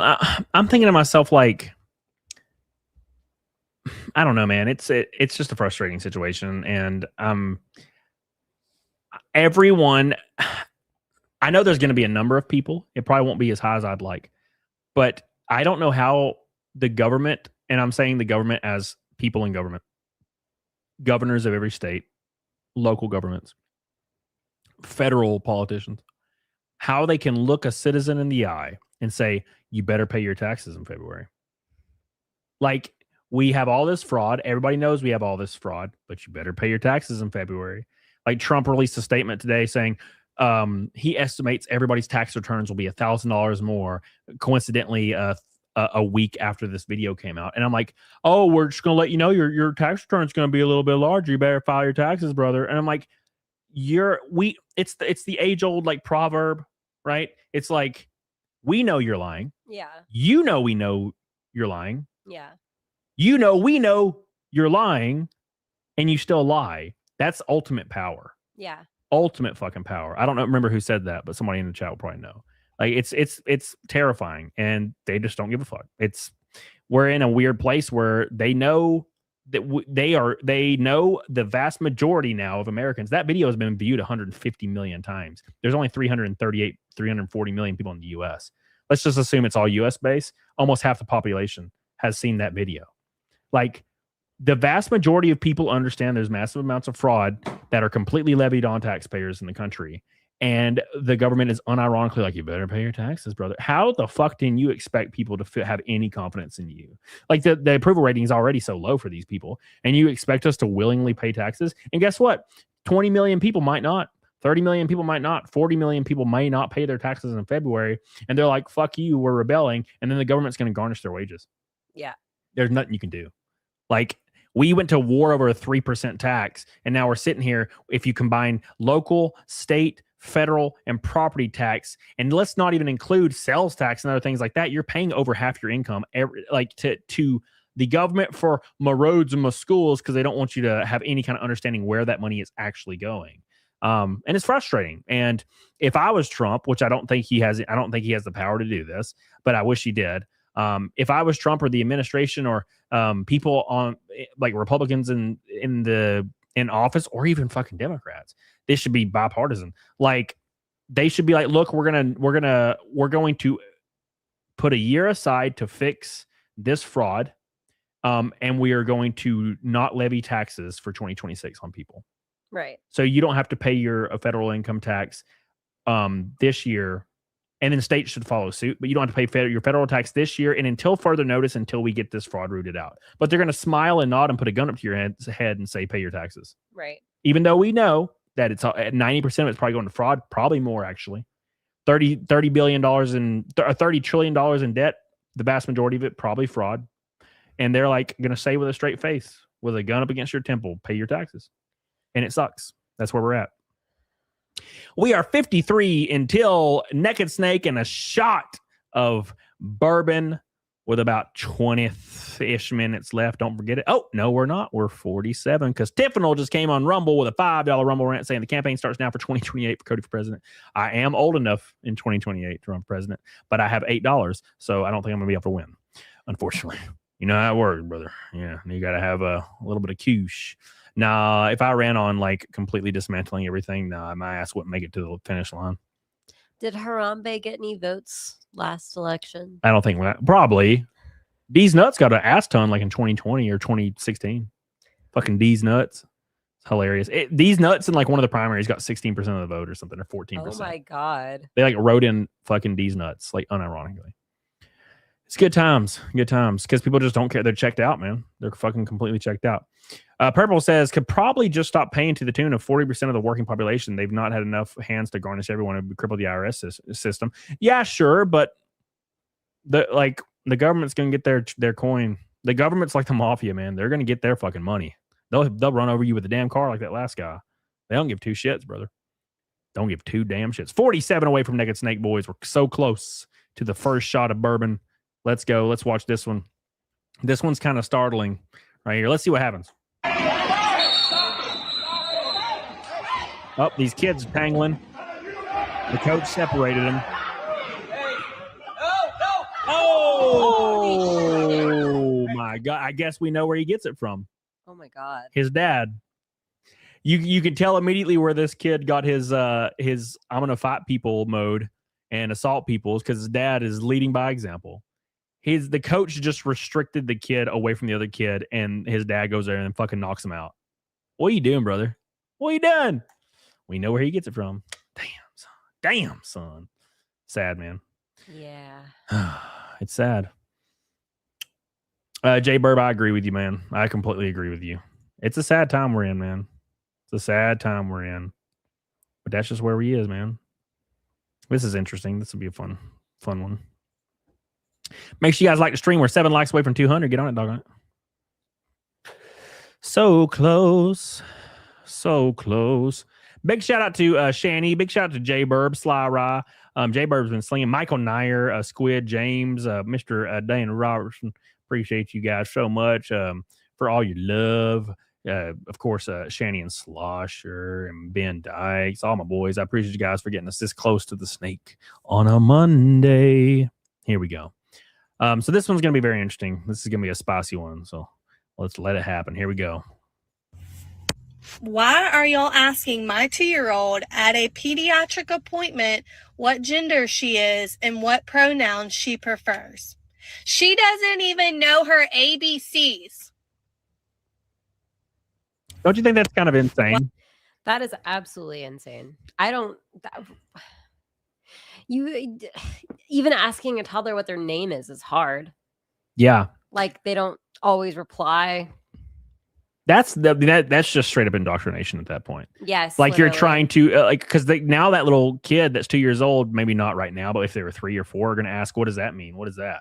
And they're already like, what the fuck is a pronoun? Yeah. There's 20-year-olds that didn't used to know what a pronoun was. Now everyone knows. Yeah, and I know people like to intentionally be obtuse when they're like, "Oh, you don't know you've been using them your whole life." I'm like, "Yeah, I know what you're fucking trying to say, and that's not what we're talking about." No. Okay. You are not by law required to call me Mr. Cody or Hey or super attractive guy. Like you're not legally required to do that.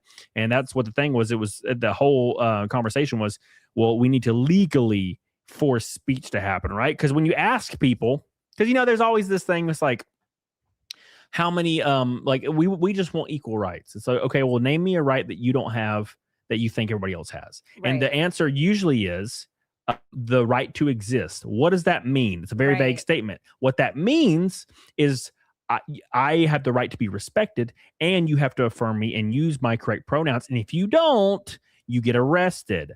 It's like Bill C-17 in Canada. They passed that in Canada, where you had to use preferred pronouns, or you could be disbarred or removed from your institution or suffer some kind of like legal backlash.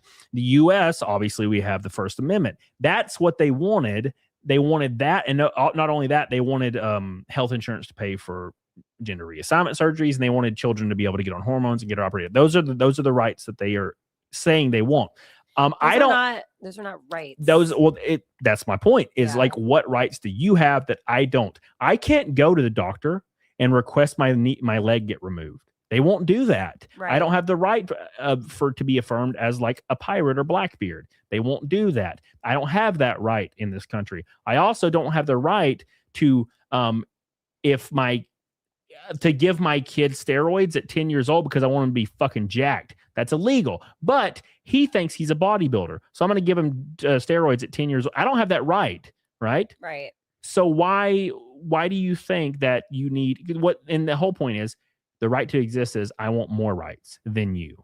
I want preferential treatment. I want it to where you can't make fun of me, but I can make fun of you.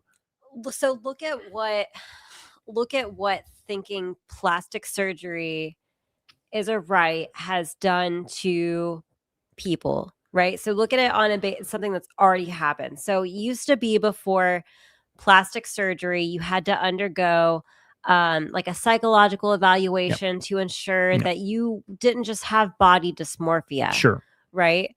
Nowadays, that's not the case anymore. Now surgeons can still deny to do plastic surgery on you. So what happens when, you can't get gender affirming plastic surgery? because a surgeon says he doesn't feel comfortable doing it, which could be for numerous reasons. Yep. It could be because, it wouldn't be healthy under your circumstances. Suddenly that's like a hate crime. So that's already a right that nominal people don't already have. They can't go in and say, you have to give me plastic surgery. The surgeon can still deny it. Yep. But look at what it's done.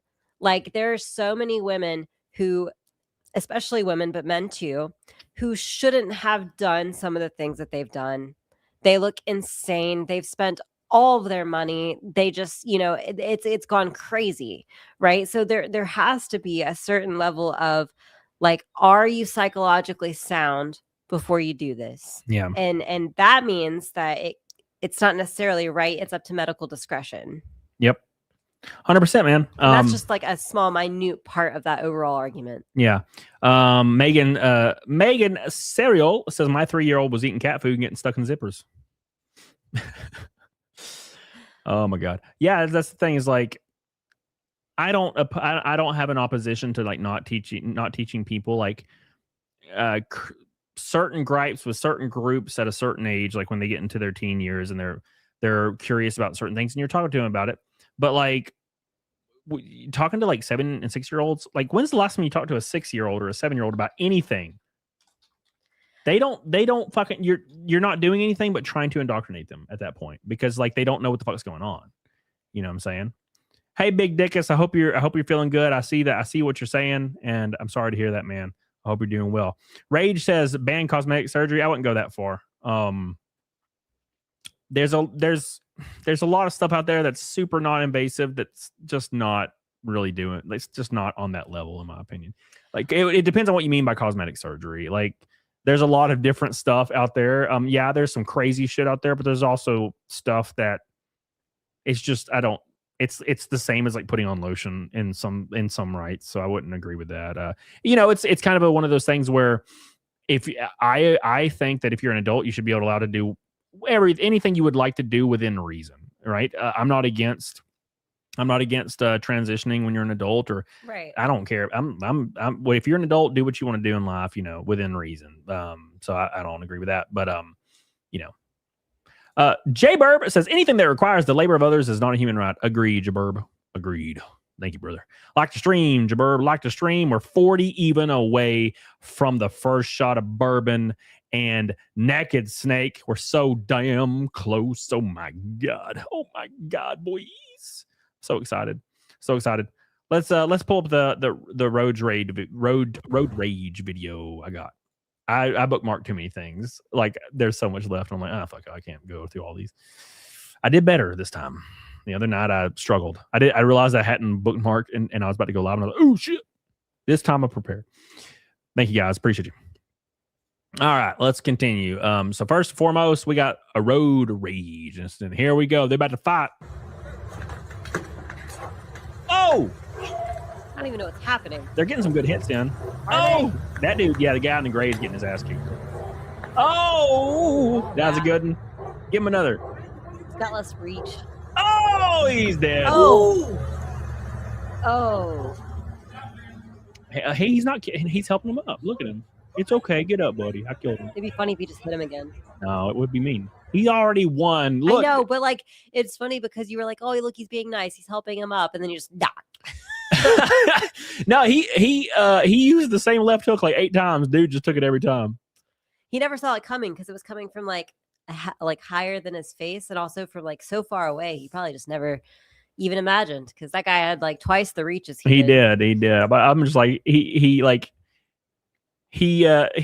is the word when you like have a really slow hit and like you can see it coming but people don't dodge it? I figured somebody in the chat will know. It's not like trajectory or trafficking the shit. So everybody uses there's a word for it. Is it like it's an illusion, or no? It's when you're going so slow that you can see it coming, but telegraphed. Yeah, Sly Rod, thank you. He telegraphed his hits like so hard, and the guy just didn't care. He just took it in the face. Why? Because he was looking in other places than he was supposed to be looking. Yeah. That's why fighters are so much better. A fighter, like a professional fighter, may not be much stronger than you if you're like you're capable. But they know how to hit, and they know where to look, and they know how to prepare. Right. And like a lot of people don't know how to read a telegraph shot, and they just take a hit in the face and die immediately because they don't know how to see it coming or where it's going to come from. And they look at the wrong area. They'll like look at a certain part of your body and completely miss stuff, where fighters know where to look. So they're always able to block shots, especially if they're telegraphed. You're not going to hit them. Yeah. Right. Dude, that was me playing tennis. I was so bad at tennis. You're supposed to like judge the person's body movement and like where the ball is going and where it will probably land given that. And you're supposed to like try and be there before it gets there. And no, not at all. I sucked. Big shout out to Megan for the $8 on Venmo. She said math lessons. Apparently I'm dumb or something. She's throwing some shade at me in the Venmo.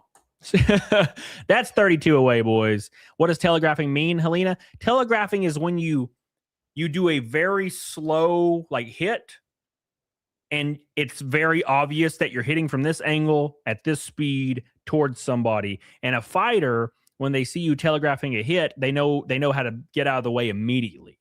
And there's some people that are really good at, like Muhammad Ali was a master of it. A lot of these guys are masters. They can just move out of the way because you're telegraphing too much. Some people have no idea what that is, and they don't know how to prevent it or prepare for it or notice it's happening. So people can throw a dude. Then we were watching a video the other night where a dude was he charged up the punch for like 5 seconds. Remember that? Yeah. He was like Falcon Punch, and he was like charging it, and he was like, yeah. Like the dude just took it and fucking blacked out. Looks Dead. like something from Super Smash Bros. Yeah, it was like you're holding the button, and he's like, Yeah. just took it in the face. Full kilt. Tiffany with a $2 Rumble rant says 30 years of martial arts, says anyone can be accidentally killed in a street brawl. First rule is walk away. Second rule, never take your eyes off the threat. 100%, dude. 100%. Yeah. The best thing you can ever do is walk away. Yeah. Always. I think we had a discussion about that where like people who continuously assaulted people, like why are they still out on the street, you know? Yeah. And my argument was you can easily just accidentally kill somebody. So at a certain point, if you are instigating a fight, like it can be proven that you are a needless aggressor for a fight 3 times in a row, I think you should go to jail for assault. Sorry. I think you should at least have to face attempted murder charges, and then like, or attempted manslaughter, something like that. And then, usually it gets thrown out, but you still got to face it and be proven that you're not going to do that. I have to say, okay. I don't think if you're walking down the street, some dude bumps into you and you're like this, and the dude starts fucking attacking you. No, that wouldn't count. Right. If you beat his ass and he somehow dies, you should have 0 charges on you. Now, if you instigate fights and you're like bowing up at a guy and he bows up at you and you're bowing up at each other and then you kill him, I think you should be eligible for possibly getting a manslaughter charge. It's a really gray area though, too, because like you're talking about like, all right, so if this skinny guy comes at you and he's trying to fight you and you punch him with all of your might, you might kill him. If he's and so like, there's this weird gray ground. I mean, if he is obviously the aggressor and he's swinging at you and hitting at you and you're trying to like get away from him and he keeps coming and you hit him. He's a scrawny little bitch. That's fine. But if you're like, okay, I'm at the point where I'm going to defend myself, and you hit him once and he dies, I think you should get 0 charges. That dude, he put himself in that situation. You didn't want to fight. It was very obvious on video, if it's on video, that you weren't trying to fight, and he kept coming at you, kept hitting you, and you hit him once and he dies. Sorry, bro, you're dead now. Yeah. I don't see I don't, in a clear-cut self-defense case, I can't imagine you would get a charge. Like, maybe if it was like a 5'2" woman that was hitting at you, maybe that'd be a little bit different. Yeah. But like, if it's a dude, if it's a full-grown adult man that just happens to be a little bitch and he's like hitting at you and you accidentally kill him, I think, sorry, bro. Yeah, I guess that makes sense. So in the chat, Jay Sledge says there's laws on boxers not being able to. Their hands are registered deadly weapons or whatever. Oh, that's funny. I didn't know that. Yeah. There was this really funny video where there's like champion MMA fighter. Somebody's like bowing up at him at a football game. They don't know he's an MMA fighter, and the MMA fighter is just like in his face smiling like this, and the guy's like bowing up like, yeah, hit me, and the guy just like walks away slowly, and I'm like, you almost died there, sir. Does that Steel Toe Morning show guy, does he claim to have registered weapons? I'm sure he does. I saw something he posted. I don't follow him. I don't follow him or anything. I just always thought he was kind of goofy. But there was something he posted the other day where he was, he talked about being like a point guard or something. Or somebody said something about pitching, like baseball. And he was like, I was pitching blah, blah, blah before I threw my arm out in high school. And I'm like, I bet he would claim that he was like a high scouted pick and was going to go into the MLB, but he lost his arm. He seems like the kind of guy that would say some shit like that. Yeah. I was on track to go in the MLB, but I just threw out my arm. You know how it is. I like Matt Alday's comment. He seems more like a catcher. Oh! I still believe Nick gave him some beans. Nick swears he didn't, but I bet he did. Just to shame him. Shame. What do you think? Yeah. Shame. I think Nick gave him a throttling. I think there's plenty of reasons why a straight guy might, Shame. Yeah. Yeah. That's my story, and I'm going through it. That's my story. I believe it through and through with zero evidence. Andrew. Oh, my God. Oh, my word. Nick got a BJ before. Oh, that's probably, I wouldn't have. Oh, my God. This will get you close. Hell, the 199 get smashed. Thank you so much, Andrew. Hell, the 199. We love me some Today Cobra. Everybody, appreciate those guys. Thank you so much, Andrew. I love you. Thank you, man. Get the hell on it. Doggone. Now we're only 10 away from a shot of bourbon and the Naked Snake being increased. Thank you, man. Thank you so much. Appreciate that. Appreciate you. No, I could just say something like that, like on stream. I know for a fact he gave him some beans, and then fuck people. It would just be part of the lore. You could just joke about it. Or you would get sued. No, Nick knows I'm fucking joking. I'm saying like not by Nick. Who the hell am I? Oh yeah, makes sense. I don't fuck that. This is obviously satire. Come on, God. Of course. I really was an MLB player. I promise. No, Ashley, with a $10 super chat. Oh my God. Oh my God. Oh my God. Oh my God.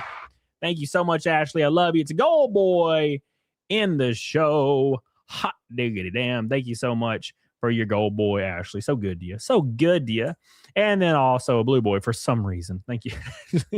She just wanted to go all the way. If only you guys could see this sweet sleeping cherub potato in my lap. He's so cute. Little baby. Oh, yes, the Venmo. 15, 17, 25. Yes, 501. Oh, my God. 501. I can do math, Megan. Are you proud of me now? Are you proud of me, Mama? Are you proud of me, Mama? All right, there we go. Thank you guys so much. We have officially hit the snake for the 557th stream in a row. Painless today. We almost lost it last stream or the stream before. This day, killed it, knocked it out of the park, not even close. Now somebody drops a $500 Red Boy, and then we're at Bikini Goal. 2 shots in a row. There you go. Where's my Wells at? That would be dangerous. Where's my Wells at? Come on, Wells. See this? You probably can't see it. It is a swoosh. He's got his arm on my arm. Him so sweet and his fat ass. Look at him. So potato. He's a potato. He's a potato. Thank you. Appreciate you guys. All right, let's take a shot of this bourbon before we start winding. To show it off a little bit. Big shout out, by the way. We awesome viewership tonight. We had like 280 people at one point. It's really great. Nice. Thank you guys. Thanks to Nick for the raid. Also, make sure you guys like the stream, you bitches. And don't forget, we have Booker's. Gross. 130 proof bourbon, aged 7 years and 6 months. It tastes like ass. It does not go down smooth. I do not have a chaser either. I know you do. I ain't. My dumb ass, I looked at my water cup when I was. You can't drink out of mine or you'll get sick. I'm not going to drink out of yours. I'm not doing it. I'm saying I don't have a chaser. I know. Through and through, I'm fucked. So. You might have to lean hard to get mine. I'll get it. Give me a second. Give me a second now. God, Jesus. I ain't liking shit. Shadow Dancer, you a bitch. Thank you. You know how he is when to interrupt his sleep. Yeah. Bullet Bird Dog. Hey, anybody? Ass probably tastes better judging from your faces. Oh, it does. Yeah. If you're like reasonably washed, ass definitely beats this for sure. You know what I'm saying? Now, there are some girls, though, where I don't think they use wet wipes. Ooh. Oh. Cecil likes that, though. He's into that. Oh, my God. He specifically told Juju to never use wet wipes again. You're pissing him. You're pissing him off. I know. Look at I him. gotta God, he looks move. so pissed off right now. Chill out, brother. There he goes. He's gone. Yeah, okay. God damn. He was looking at me like he was scowling at my ass. God damn. All right, boys. Big shout out to all the boys out there. I appreciate you guys so much for all the love. Happy New Year. Happy Christmas. Thank you guys so much for getting on it. Diggity doggone it. Rage, you know it all day, baby. We're going to do a bourbon shot for the Naked Snake. Thank you guys. If we happen to get a fucking fat ass red boy here at the end, we'll do another one, and then she'll do the bikini and have a good ass time. So get the hell on it, doggone it. Thank you guys. 3, 2, 1.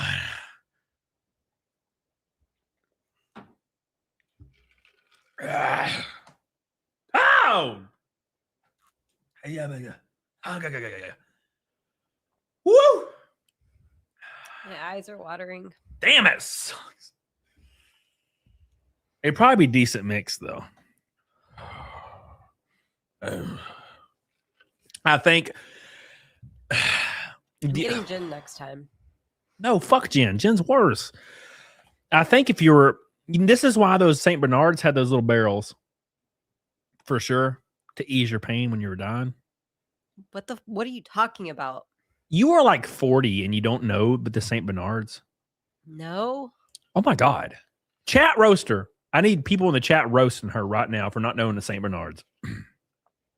St. Bernards, back in the day, okay, during the winter, in the mountains of Tennessee, maybe other places, okay, St. Bernards would travel around looking for stragglers or people that were lost in frozen climates. And they would have a little barrel on their collar of whiskey. Oh, this sounds familiar. Or bourbon. The belief back then, now I don't know if wrong. It's completely opposite. I don't know if it was a belief or if it was a ease your suffering. A sympathy thing. Yeah. But the belief relatively was if you drank whiskey or bourbon when you have hypothermia, you're in danger of dying, it would warm your body because it feels warm, right? Right. But obviously, that just increases the speed that you would get hypothermia, right? But the St. Bernards run around with a fat ass with the barrels on their neck. That's what they were. That's what they did. Am I wrong, everybody, or am I fucking up? Jay Sledge says he remembers the cartoon. That's where I remember him from. Hey, man, it sounds like a fable somebody made up. You know what? How about you have some fucking faith, MA? How about you have some fun? Okay, live a little. Okay, all right. It's like oxygen mask in planes. It's fake security, but it's security nonetheless. Yes, sir. Yes, sir. All right. Go ahead, motherfucker. All right. She's going to go pop a squat for a second, and we're going to continue for just a few minutes, leaving a little bit in the tank to possibly hit that bikini. It's far out there. The bikini's far out there, but it is on the board tonight. Jay Burb says, have you seen the video of the pro boxer Mizel Rodriguez walking away from a thug? That's what I was just talking about that. Yeah, I was just talking about that. That was the video I'm talking about. He's smiling at him and shit. Yeah, dude, it's fun. It's a fun video. I see it all the time, dude. All the time, man. Thank you. I appreciate you, my friend. Thank you so much. Thank you very much, my friend. My leg. Rest in peace, my leg guy. Thank you. All right. Thank God. Easy breezy, beautiful cover girl. Thank you, Jay Burb. I love you, buddy. Appreciate you. Reagan Knight says this $5 identifies as 5. All right, man. Calm down. All right. Calm down. Sushi, where you going? You ain't gonna stay in here now. You ain't gonna stay in here. Show Neo Centron commercial from YouTube. What the hell are you talking about, Rogue? How you doing, buddy? How you doing, buddy? Hope you're doing well, man. Hope you're doing well. So remember, Steve-O had his nose broken by Mike Tyson by just telling him to hold out his fist. I can imagine. Thank you guys so much. Big shout out to all the boys for all the love tonight. Extending that Naked Snake streak just a little farther. Now the bikini streak will die, but that's okay because that's a fucking huge goal. because it's worth it. Okay, it's worth it. All right, the grift is real. Okay, there's a reason we're grifting today. You think I do this shit for free? Come on now, boys. We'll do one more react when she gets back, and then we're gonna get the hell on it, doggone it. So make sure you guys please do me a favor and like the show. It's very important to your boy. Like the show, give it a kiss, and tell it that everything's gonna be okay. And I know stuff is hard right now, but you're gonna make it. Okay. Tell it that when you kiss it on the forehead.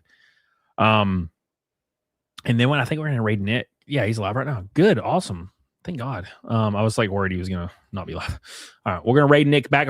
Nick raided me, so I'm gonna raid him right back. So thank you guys. Appreciate it. Can't grift as hard as Jeremy on G&G. Man, he's way too good at it. Fucking Jeremy's the goat at the grift. I love Jeremy, man.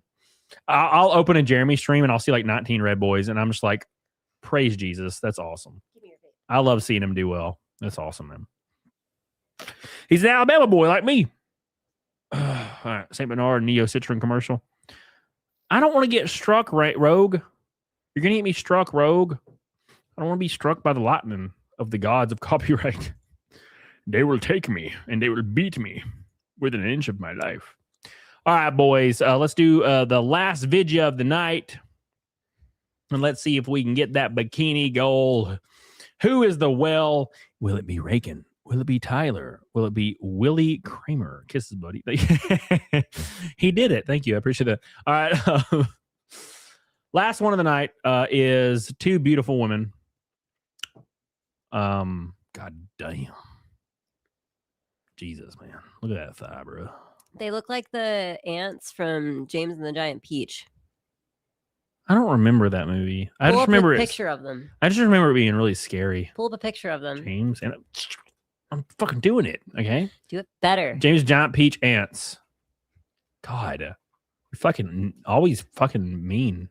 Sick of you and your shit. All right. Oh my God, that's fucked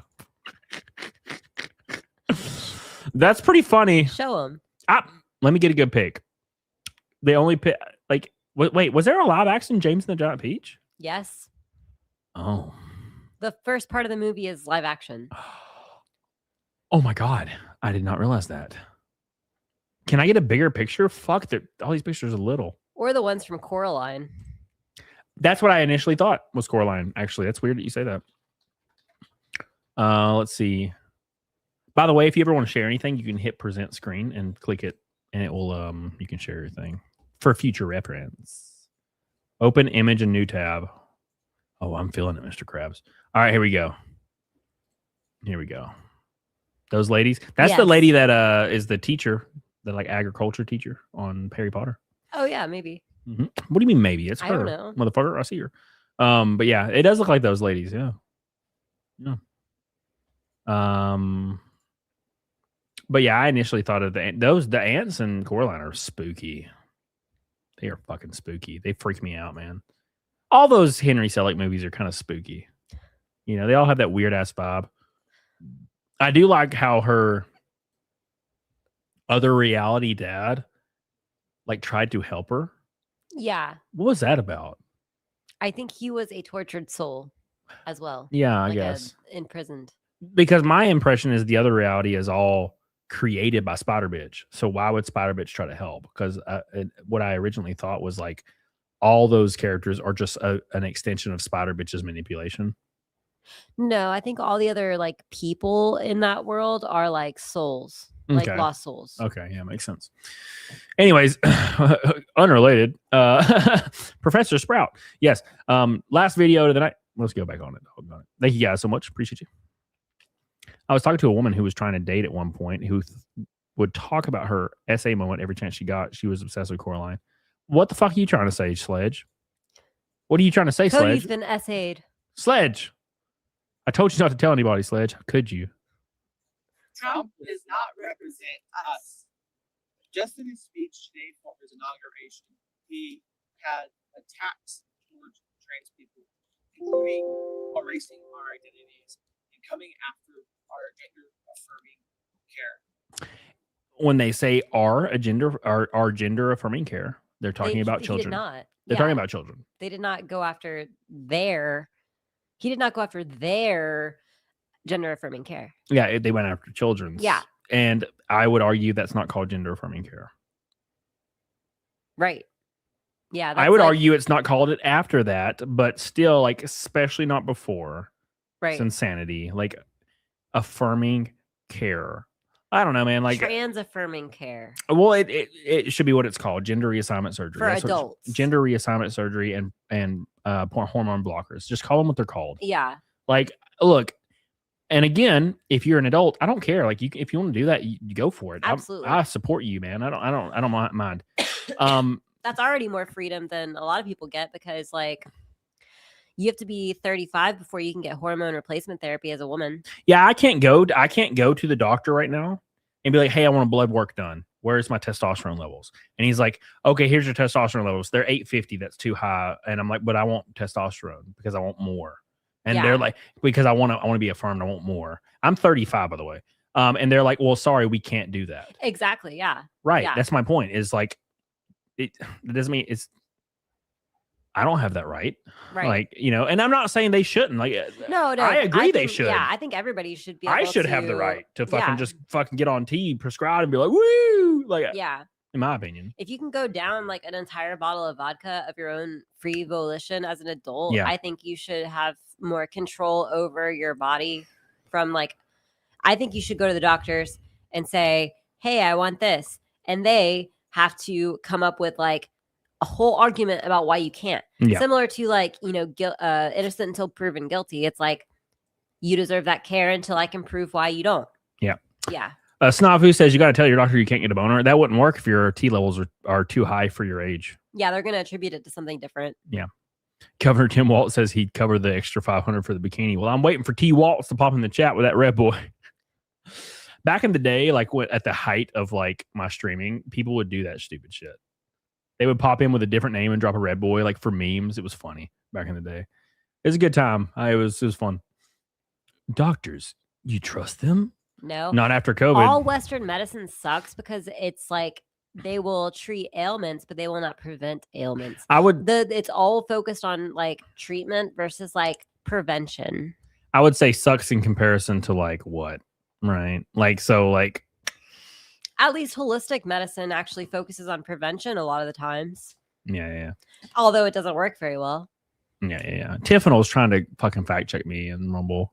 St. Bernards did not actually wear brandy. Well, I am saying they are for my own care.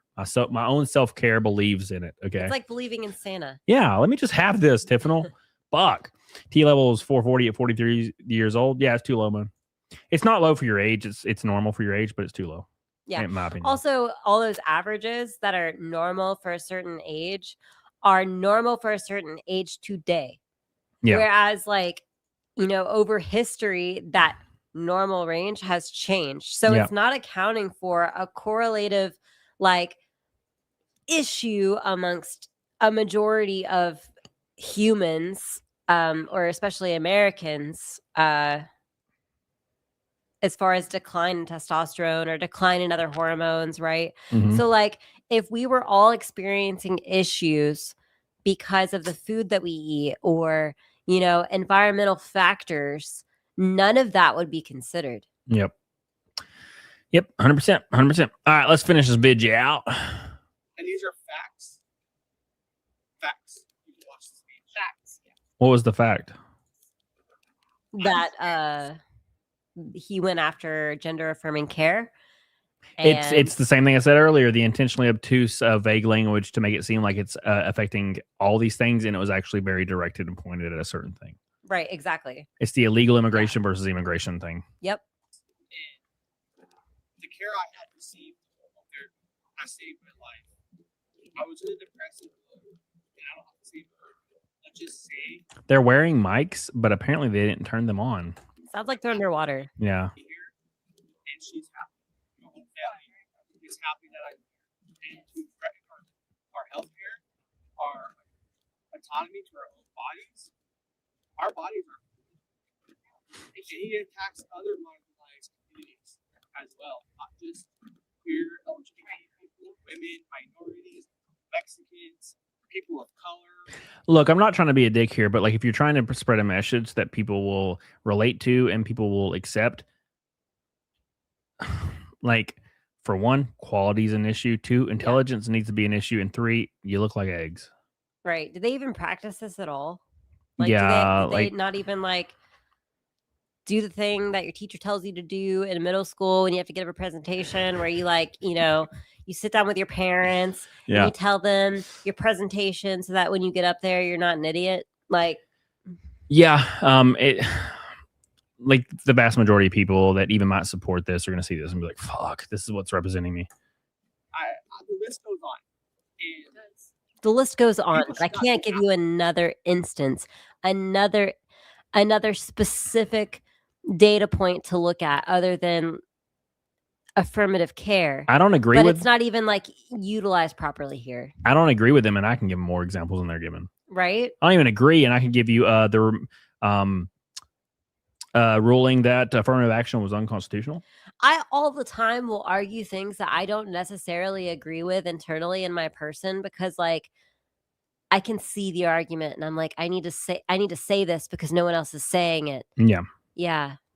Yeah. And that's my thing is like, you know what this is? What I just said is I can give you better examples of your movement and your beliefs than you have. Right. That's called being an anti-intellectual. That's what the phrase is. So the phrase anti-intellectual is somebody that will spend all their time defending certain positions and immerse themselves in these beliefs and passions in certain positions and have no idea what any of it actually means because they've Right. never researched it because they're a hyper reactive with like words. It's called being an anti-intellectual. It's like somebody that would say their whole life is engines, but they couldn't tell you how to like set a distributor or what the correct like timing is for your distributor or the correct lineup of your like plug wires for a distributor. They couldn't tell you that. They couldn't tell you if an engine needed, 10 points advanced versus being retarded, right? They couldn't tell you, but they're like, my whole life's engines. It's being anti-intellectual, Right. right? That's what this whole point is. They can't even give you,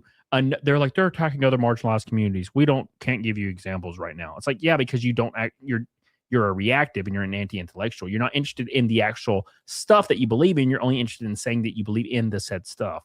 You know what I would love for Trump to do?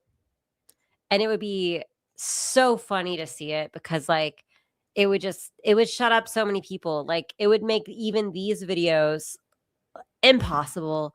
I would love for Trump to put out something about like protecting the rights of adults that wish to go through transformations. Sure. And that, that could be a blanket. It could be a blanket of like, women getting, breast implants, whatever, or like gender affirming care or whatever. But it could be like, with stipulations about like, having a psychological evaluation. Here's the issue though. If Trump came out and said, I support not that I support, but I protect the freedom Sure. of. Or let's take it a step further, hypothetically.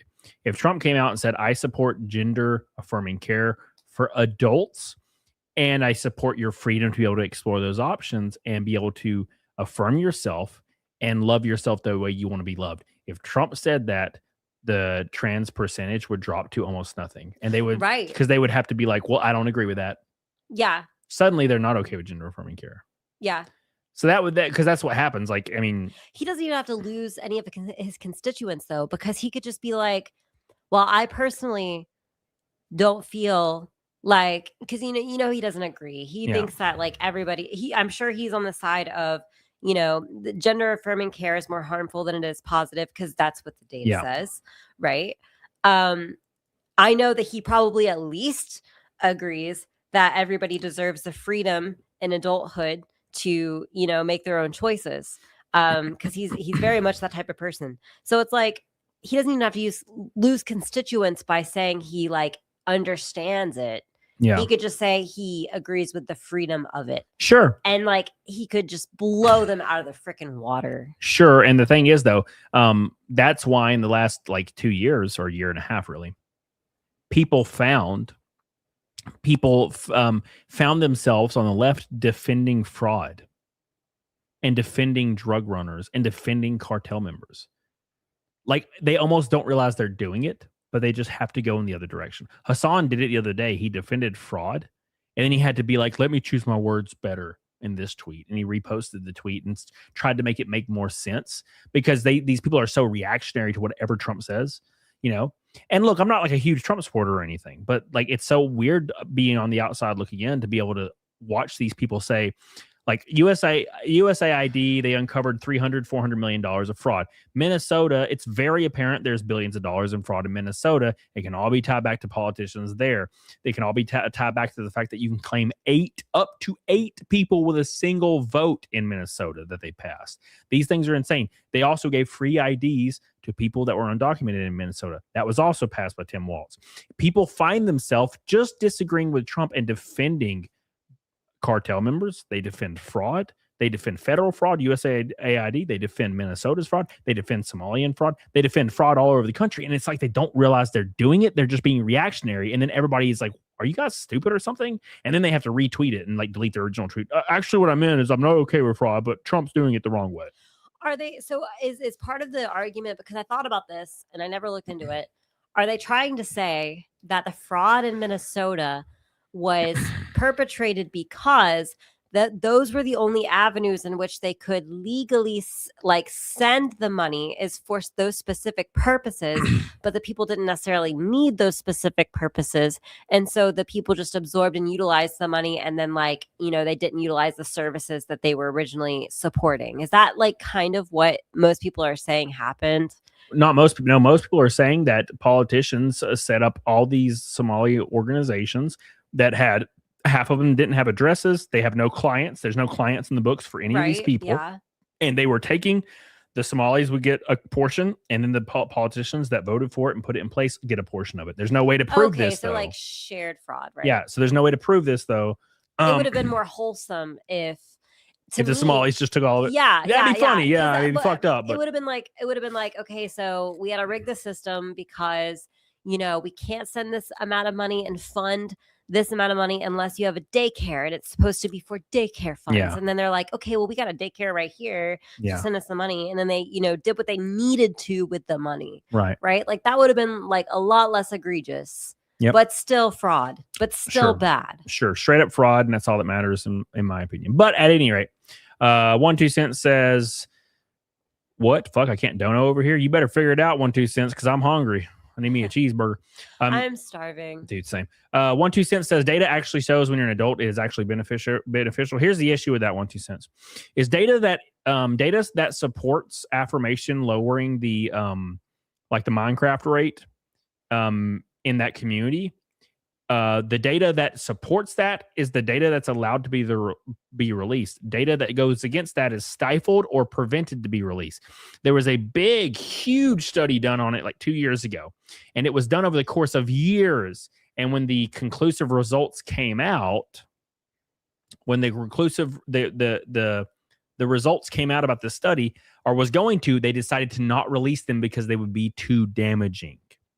So who's to say? It's very interesting. I know there's other studies that claim the opposite. So it's just all up in the fucking air, right? I think there's plenty of probably examples of trans people who got gender affirming care and it was great for them. I'm sure there are examples. I'm sure there is. Yeah. Because I do believe that trans people exist. I think that it's just become a phenomenon. It became a social contagion. Yeah, it's a social contagion. So there's like, I think there's like, and when I say plenty, I don't mean like a huge percentage. I mean like there's like 0.001, probably less, I'm not good at math, % of people that have gender dysphoria for real and are much, much happier, right? Identifying and maybe even having, you know, the surgery, which I think that the surgery is not there yet. I feel like everybody just needs to wait. I think here's the issue is 1 2 cents may be right in a sense, because when you're an adult you can make an informed decision, relatively speaking. Like when you pressure an 8-year-old into this, and then the 8-year-old gets on hormones, or at 9 they get on hormones, and then they have a double mastectomy at 13, they never even had the chance.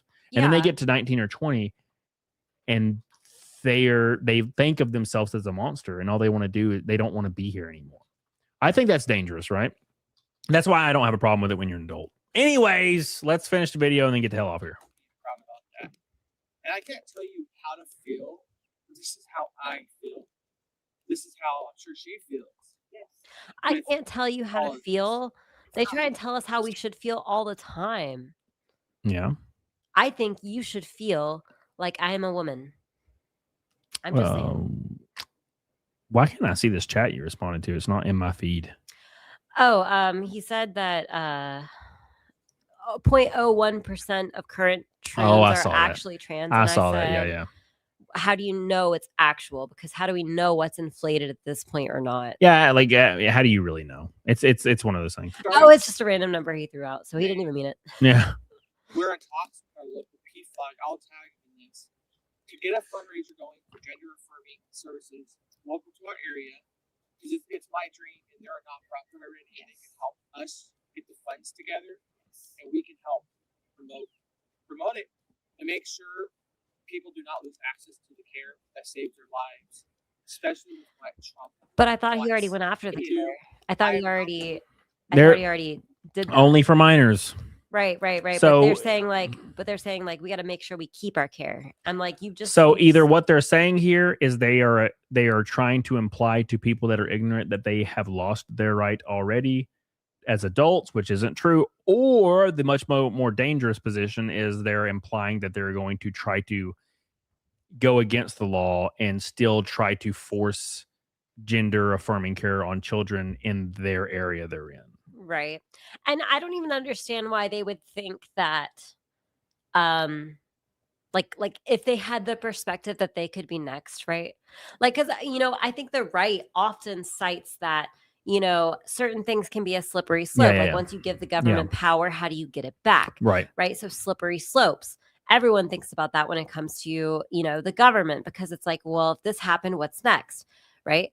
There is such a huge difference in when you're talking about like something dealing with minors and something with dealing with adults. Yeah, I think it's always been there's always been a fine line, or not a fine line. There's always been a hard line in the sand when it's minors versus not. So I don't think that really applies for a slippery slope. And I wouldn't support making those kind of things illegal for adults. I think a lot of conservative people wouldn't. So like, I think that I think Trump would lose a lot of his constituents if he went after something like that, because in general, Republicans and the conservative parties, they're actually usually against more government power, right? There's certain things that that's not true about, like abortion, but that's a whole nuanced issue, right? But in general, most of their policies are about less government.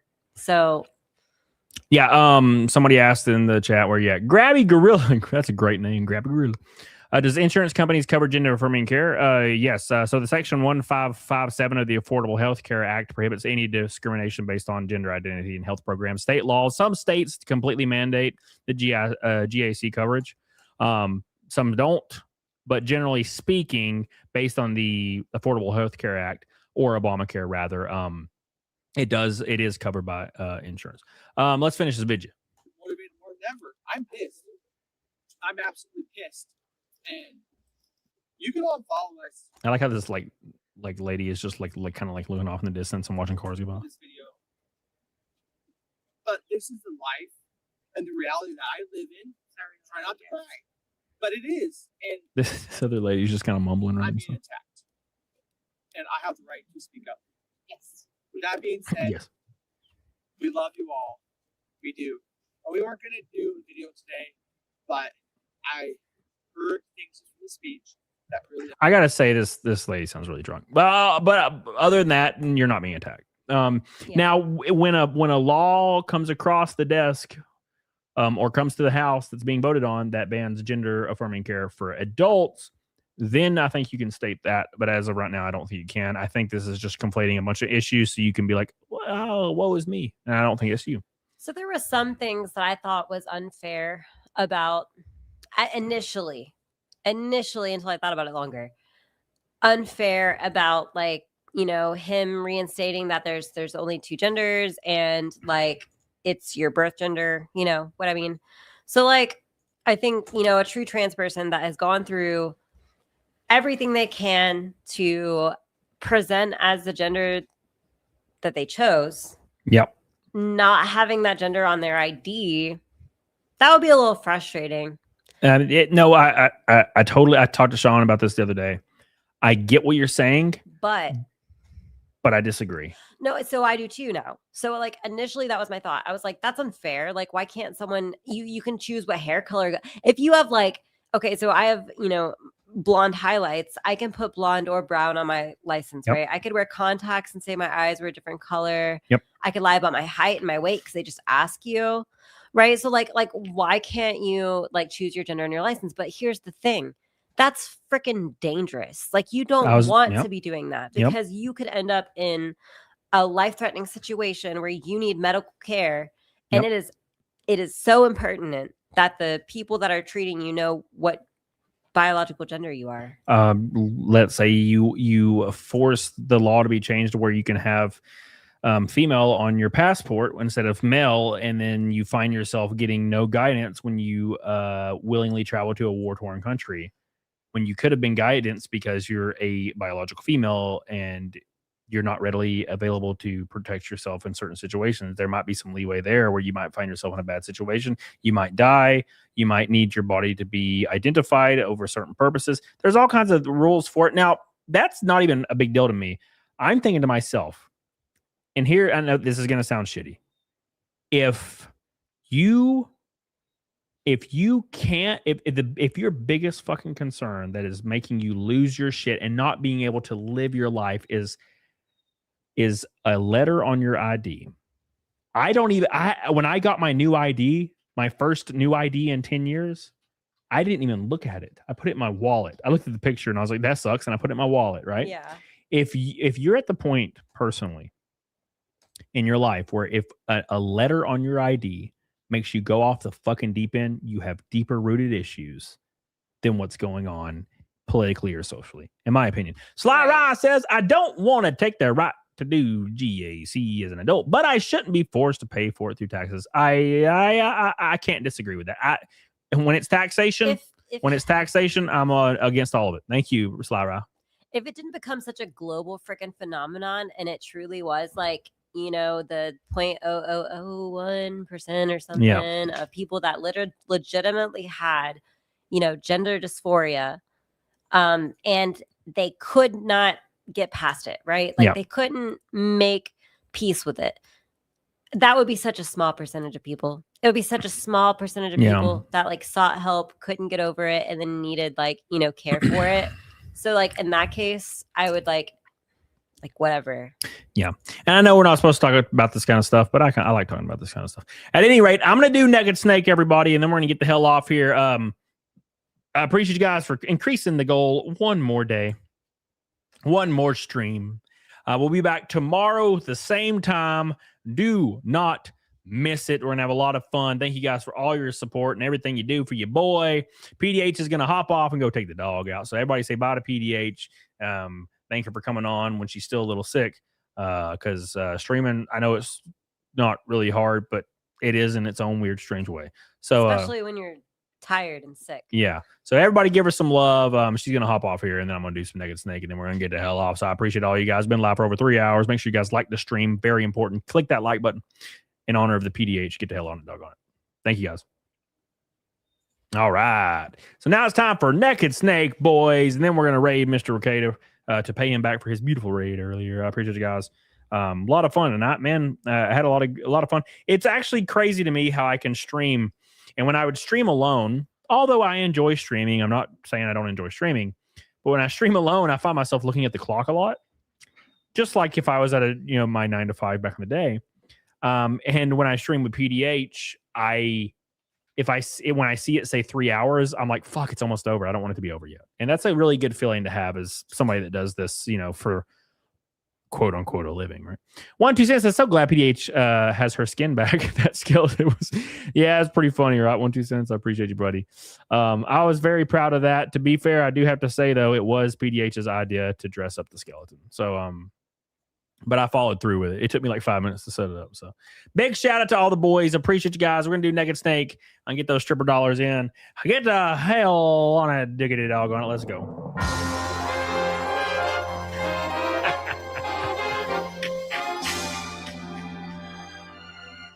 Oh, damn.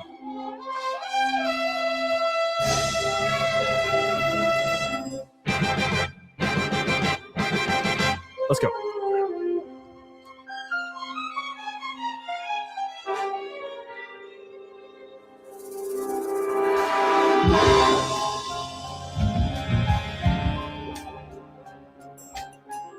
K to the Swiss.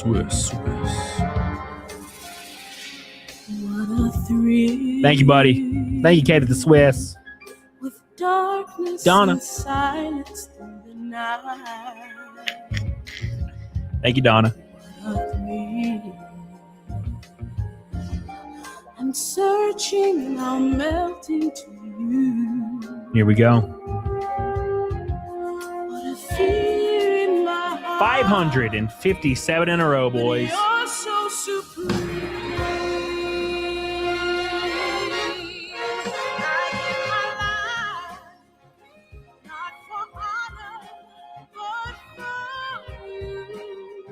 Snake eater in my time. There be nobody else. Cry. It's the way I fly to you. I'm still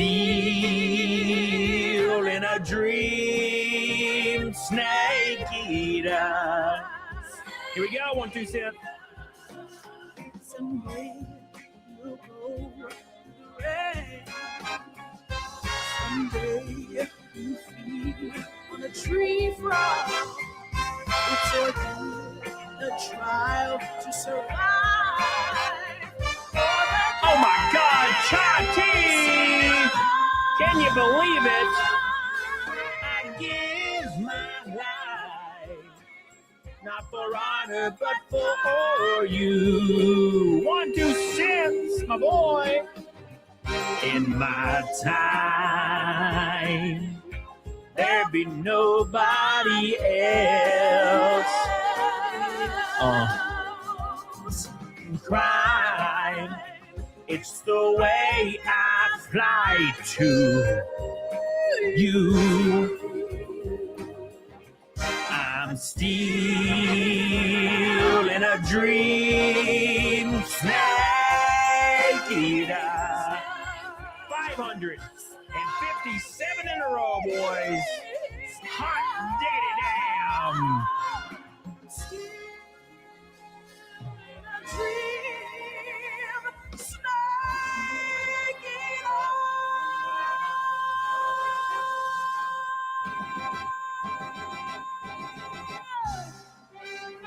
Space. Hell yeah, boys. Thank you guys so much for all your love and all your support. Big shout out to PDH for always being a good co-host. Big shout out to Alex and the Revenge of the Nether Realm for saying, bring the heat in the chat. Fired up. Oh my God.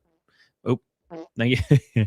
I appreciate you, Revenge of the Nether Realm, 1, 2 cents. All my boys. Big shout out to J Burb dropping freaking gold boys left and right. Thank you. He's the gold boy king. Mr. Andrew, I love you. Sly Rob, PS2 Chopper. All my boys, Shani, Michael Nyer, Mr. James, Daniel Robertson, the boys, Mr. Rob, Erikaya Slosher, Shani, Mr. Dykes, Mr. Grofty. I appreciate you guys so much for all the love. You guys are goated as hell. I'll see you guys tomorrow, same time, same place. We're going to raid Mr. Nick Ricada. Say Cam raid in the chat. Get the hell on it. Diggity dog on it, boys.